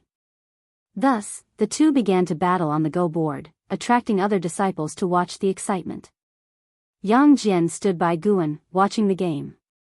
He wasn't interested in Go, he preferred Chinese chess with its more straightforward and intense battles. However, he could sense the nine-fingered divine lord's profound aura, indicating that this person was very powerful, prompting him to watch the excitement. They played until dusk, and Xiaochuan was dazed. The nine-fingered divine lord stood up contentedly, looked at Guan, and said, "All right, I need to go to the main city of the sect. I'll come back later for another game. I think this Go contains the true meaning of Tao. Good game." His gaze fell involuntarily on Yang Jian. Oh. The nine-fingered divine lord's eyes changed immediately. Although Yang Jian had concealed his cultivation, the nine-fingered divine lord could tell at a glance that Yang Jian's physique was special. Guan quickly said, "You already took away Chu Jingfeng, don't even think about taking my disciple. He is with me for life." The surrounding disciples looked at Yang Jian with complex expressions. Could Yang Jian really be a genius? Yang Jian echoed, "That's right. I will serve my master for life and will never acknowledge another master." Next to him, an Xian showed a look of envy, thinking of her own master in her youth. If she had extraordinary talent, would her master have been willing to keep her by his side? But then she let it go, thinking her senior and Hao had exceptional talent but still couldn't stay with the master. The nine-fingered divine lord gave Yang Jian a deep look, then turned his gaze to Guan and said, "Your disciple is indeed extraordinary. Make sure he stays in the Medicine Valley and doesn't descend the mountain. Otherwise, he might cause you trouble." After speaking, the nine-fingered divine lord leaped into the air, like a white crane flying toward the horizon. His words made the surrounding disciples look at Yang Jian with even more curiosity, but Yang Jian remained calm and indifferent. "'Cause my master trouble? Provoking my master, that would be the real trouble."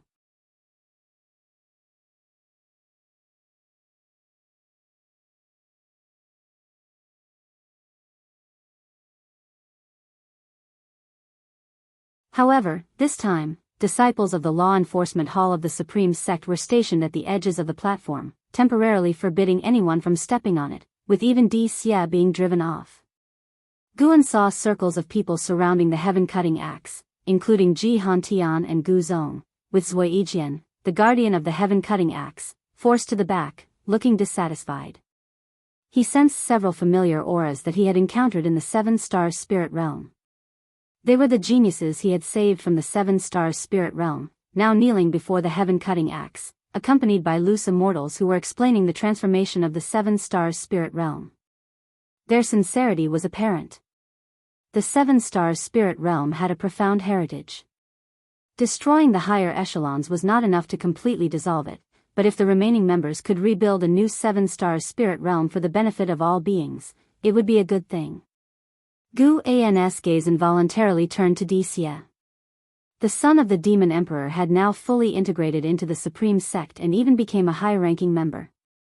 Sensing his gaze, Xie glanced back at him, nodding to acknowledge him. Guan nodded in return, feeling somewhat nostalgic, as the two had grown distant over time. He wasn't angry or sad. Some people naturally drifted apart over time, not always from disdain but simply because they had no common topics after a long period without contact. He did not approach further and instead walked away. Besides Xie, he had many friends in Outer Gate City. Though most were drinking buddies who could chat, drink, and enjoy an afternoon together were indeed friends. Guan wanted to hear their praises for Sword Venerable Fudao. It wasn't just the supreme sect, all sects under heaven were fervently spreading the news. Sword Venerable Fudao single-handedly ventured into the holy land of the 7 stars spirit realm, slaying immortals within, a feat that was thrilling and awe-inspiring. After this battle, no one dared to question Sword Venerable Fudao anymore. People marveled at his strength, overshadowing discussions of the 7 stars spirit realm's sins. Most cultivators, upon hearing about the 7 stars spirit realm's crimes, at most cursed a few times without feeling disillusioned, as they were accustomed to such events. It was merely that the spirit realm's sins were grander. But Sword Venerable Fudao was different. Each of his actions shook the cultivators. Every time they thought they had overestimated him, he would achieve another earth-shattering feat sweeping through a holy land alone. How exaggerated was that? Immortal cultivation was not like martial arts. The higher the realm, the harder it was to take on many opponents at the same level. The 7 stars spirit realm, a holy land hiding immortals, could be swept through by one person.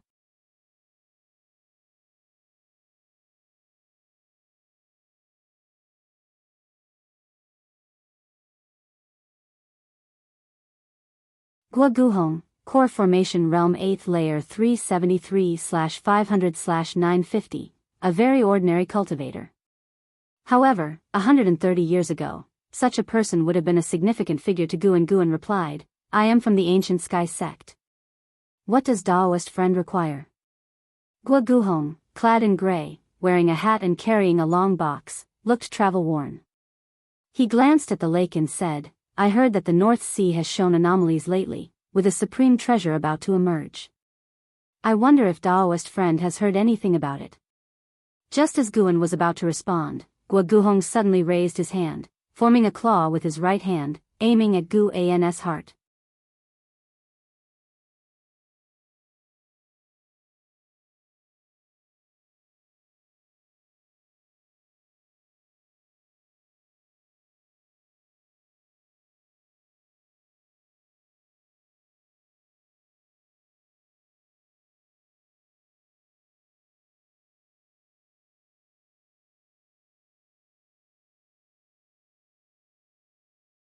Chapter 254 True Yang Jian, False Sun Wukong. Hearing Gu An's words, Li Lingtian didn't think too much and directly agreed. Li Xiandao was very unhappy, and scolded Li Lingtian.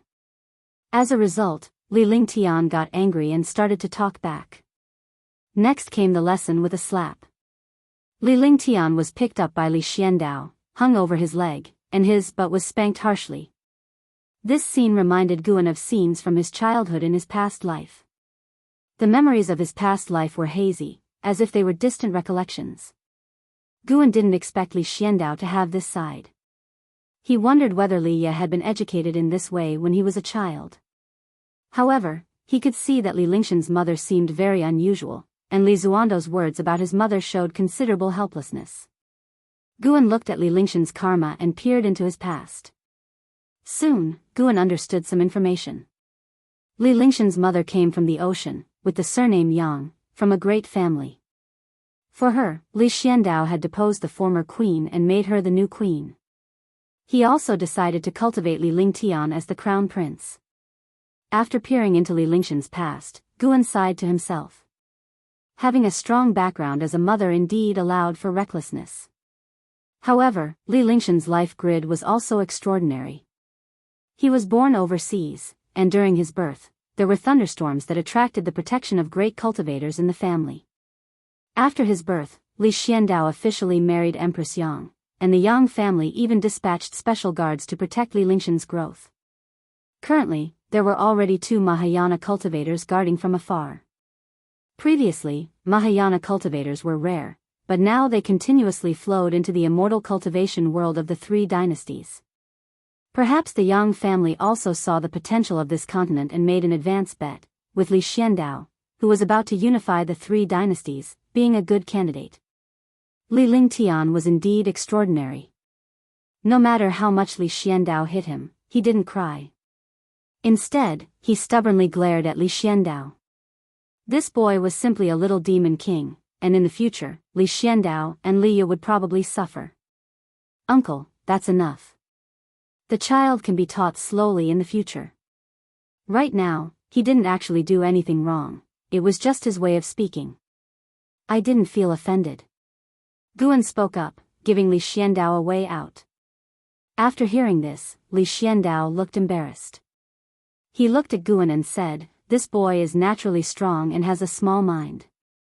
It's better not to let him compete with your disciple, lest he really remembers it." Li Lingtian climbed down from his father's leg and hid beside Guan, grabbing Guan's arm and sticking his tongue out at Li Xiandao.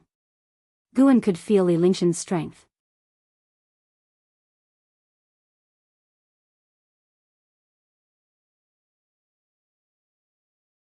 After this battle, the name of Sword Venerable Fudao spread across the sea, gaining wider fame than on the continent. The turmoil at sea didn't affect the continent. The Star Sea congregations and the surrounding major forces did not dare touch the continent where Sword Venerable Fudao resided. Instead, many cultivators rushed to the continent seeking opportunities. In this context, the continent welcomed peace. Guan's life also became more stable. He focused on planting medicinal herbs, waiting for the outer world cave to yield a harvest. During the waiting period, he continuously expanded the cave, planting more medicinal herbs. Nowadays, he could move the outer world cave, so he felt more secure in planting. Tian Qing and Tian Bai helped Tian Yaoa with many affairs, and there had been no incidents in the outer world cave and Ninshu cave. In the blink of an eye, time flew by. 10 years passed. This year, Xiaochuan released his primordial reincarnation skill, breaking through to the Foundation establishment realm. His ultimate lifespan reached 286 years, far less than Yilan's. This was related to his attitude towards cultivation. He was not as diligent as Yilan. No matter what, Xiaochuan could at least live another 100 years. After releasing his cultivation level, Xiaochuan bade farewell to Guan. He planned to return to his hometown and experience the life of an ordinary person again. If possible, he would have children. Although Guan did not see him off, he protected Xiaochuan along the way with his divine sense, fearing any mishap. Half a month later, when Xiaochuan returned to his hometown, Guan temporarily shifted his attention away from him. In the middle of summer, the Third Medicine Valley welcomed visitors. Guan personally greeted them, and saw a man and woman walking from the valley entrance. Yang Ni, Divinity Transformation Stage 5th Level 318/1200/1360, Li Lingtian, Foundation Establishment Realm 9th Layer 18/350/8999, Guan's gaze fell on Yang Ni. She was Li Ya's mother's younger sister. When the ephemera sect caused trouble back then, she was involved. After protecting Guan for a while, she left. Over the years, Guan would occasionally catch glimpses of her with his divine sense. She wandered all over, cultivating in various places. She occasionally encountered trouble, but on the whole lived fairly well. Yang Ni was dressed in red, with a treasure sword at her waist. Her face was still as delicate. She seemed a bit dazed seeing Guan from afar. The boy she once needed to protect had now become a core formation realm cultivator, and his appearance had also greatly changed. Following Yang and I, Li Lingtian glanced around, seemingly looking for someone.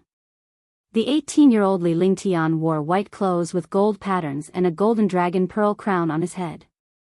He had an elegant demeanor. Honestly, Guan thought he was more handsome than Liya.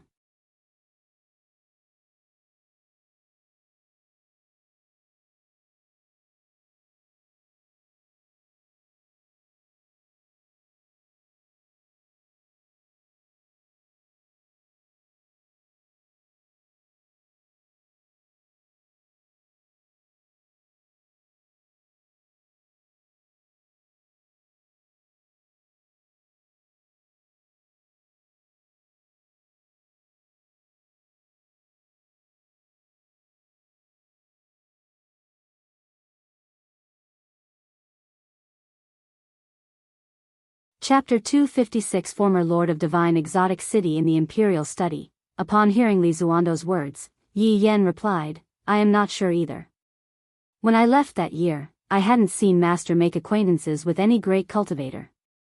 He was also puzzled in his heart. He felt that Mystic Valley had extraordinary chi fortune. Su Han, who had disturbed the Taizong dynasty's immortal cultivation world decades ago, was his senior brother. To this day, whenever he thought of Su Han, he couldn't help but feel emotional. Back then, he, Zhenqin, and Su Han followed Guan to the Third Medicine Valley to cultivate. Who could have imagined that they would each achieve such accomplishments? Although Su Han's life or death was unknown, the commotion he caused had already proven his strength. They were no longer the insignificant minor cultivators they once were. After hearing his words, Li Xiandao did not speak further but fell into deep thought. For a while, the imperial study was engulfed in silence. Each harbored their own thoughts, wondering if there was a powerful figure behind Guan. After a long time, Li Xiandao spoke, You may leave now. The negotiations with the great Jiang dynasty are nearing conclusion. You need to prepare to go to sea. This matter concerns the 1,000-year plan of Taizong, and it must not be taken lightly. Yes. Yi Yan accepted the order, then saluted and left. Li Xiandao gazed out the window, his eyes wandering.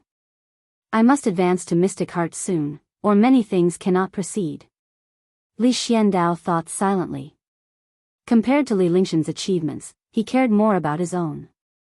To this day, only LV Xian knew that he had hidden his cultivation level, and now even LV Xian was unsure of his true level.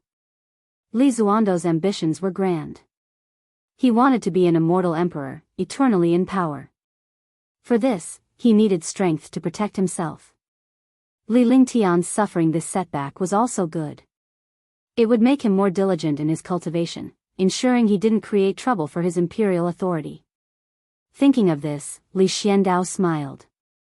Yang Jian, not bad, I will look forward to your future. Under the blue sky and white clouds. Among the mountains, Liya was meditating on the lake. He was bare-chested, surrounded by mist. His hair floated continuously, and his whole body exuded a powerful aura, causing the lake's surface to shimmer like a sword's light. A figure leaped over the towering mountains, descending from the sky and landing on the lake, causing a flurry of ripples. His feet did not touch the lake's surface. It was Zhang Buku. Zhang Buku wore a robe made of animal pelts, his long hair reaching his waist. His entire demeanor was wild. Hands on his hips, he laughed and said, Brotherly, and how has caused another big commotion recently? Do you want to know?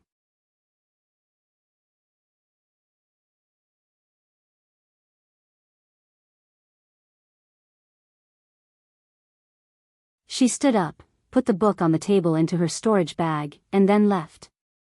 Guan did not stop her, he couldn't be bothered to cater to her whims.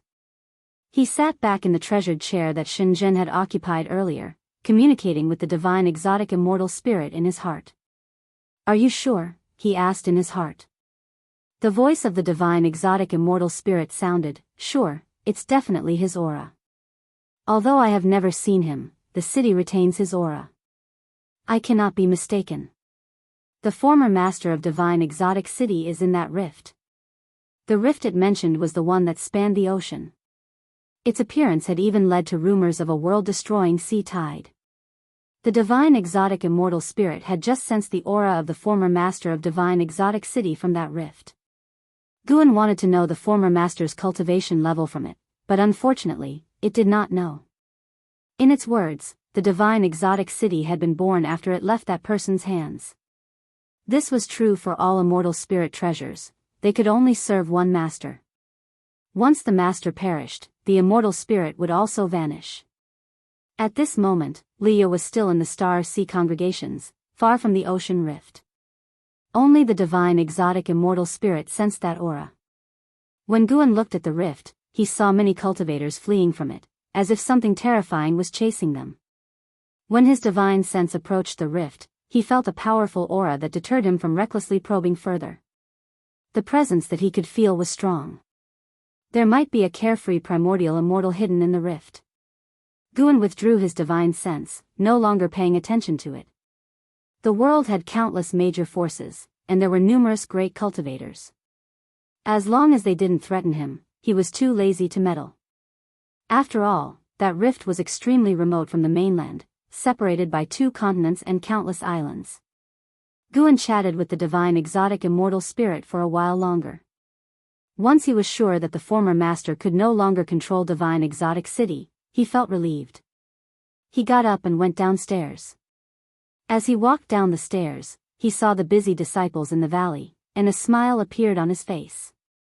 The calamities in this world never cease, but if they can be delayed by a few decades, it can grant a generation a stable life.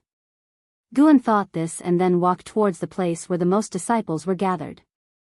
Under an old tree, dozens of disciples were gathered, discussing fervently.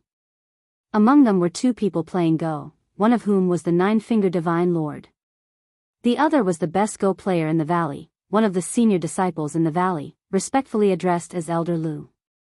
He had stayed in the 3rd Medicine Valley for 100 years, from youth to old age.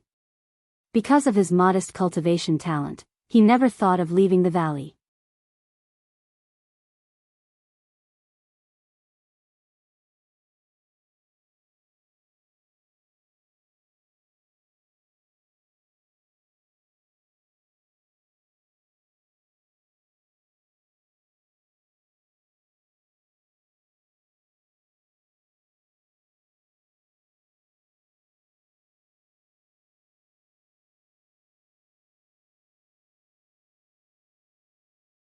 Li Lingtian observed the 9-fingered Divine Lord and thought to himself that the elders of the Supreme Sect should be quite powerful, shouldn't they?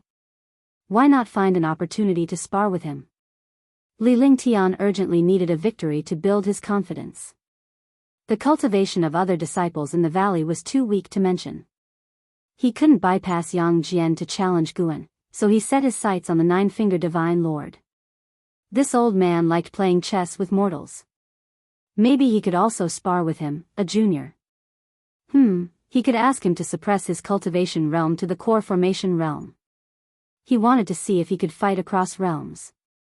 Although losing to Yang Jian deeply frustrated him, he didn't think he lacked talent.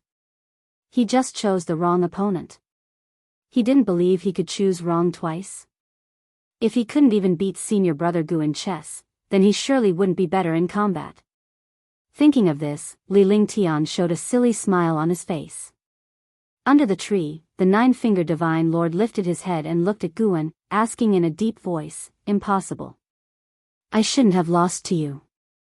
Who exactly are you?" He was a wandering immortal. Why did he lose? Guan looked up and smiled smugly, saying, "I am an immortal." What do you say to that? An immortal? Exactly, you can call me the chess immortal. Get lost. TCH. Guan turned and left, his sleeves brushing away. Watching his back, the 9-fingered Divine Lord revealed a bitter smile. No matter how he looked at it, Guan didn't seem like a disguised great cultivator. Though his cultivation was at the level of a wandering immortal, his vision far surpassed that realm. He couldn't help but shift his gaze back to the chessboard. Could it be that he hadn't truly understood the game of Go? Even after deducing countless possibilities, so what? Go was all about variability. The nine-fingered divine lord furrowed his brows, falling into deep thought. Spring passed and summer came, and the temperature of the world continued to rise. On this day, Guan brought Yang Jian and Li Lingtian to Tianya Valley. He rode on the back of the blood prison great saint's bull, slowly moving forward. Li Lingtian followed behind, dispirited. Obviously, they could fly, but instead, they had to walk. Was senior brother Gu intentionally tormenting him? But seeing Yang Jian walk calmly, he could only endure. He couldn't lose to Yang Jian in this regard. Rumble, thunder roared in the distance, and Li Lingtian turned back to see storm clouds churning on the horizon. Yang Jian seemed to sense something, stopped, turned back to look, and frowned deeply. Li Lingtian walked over and asked in confusion, "What's wrong?" Yang Jian ignored him, turned, and followed the blood prison great saint. Li Lingtian felt hurt. Yang Jian's indifference always made him frustrated. He understood that in Yang Jian's eyes, he wasn't worth mentioning.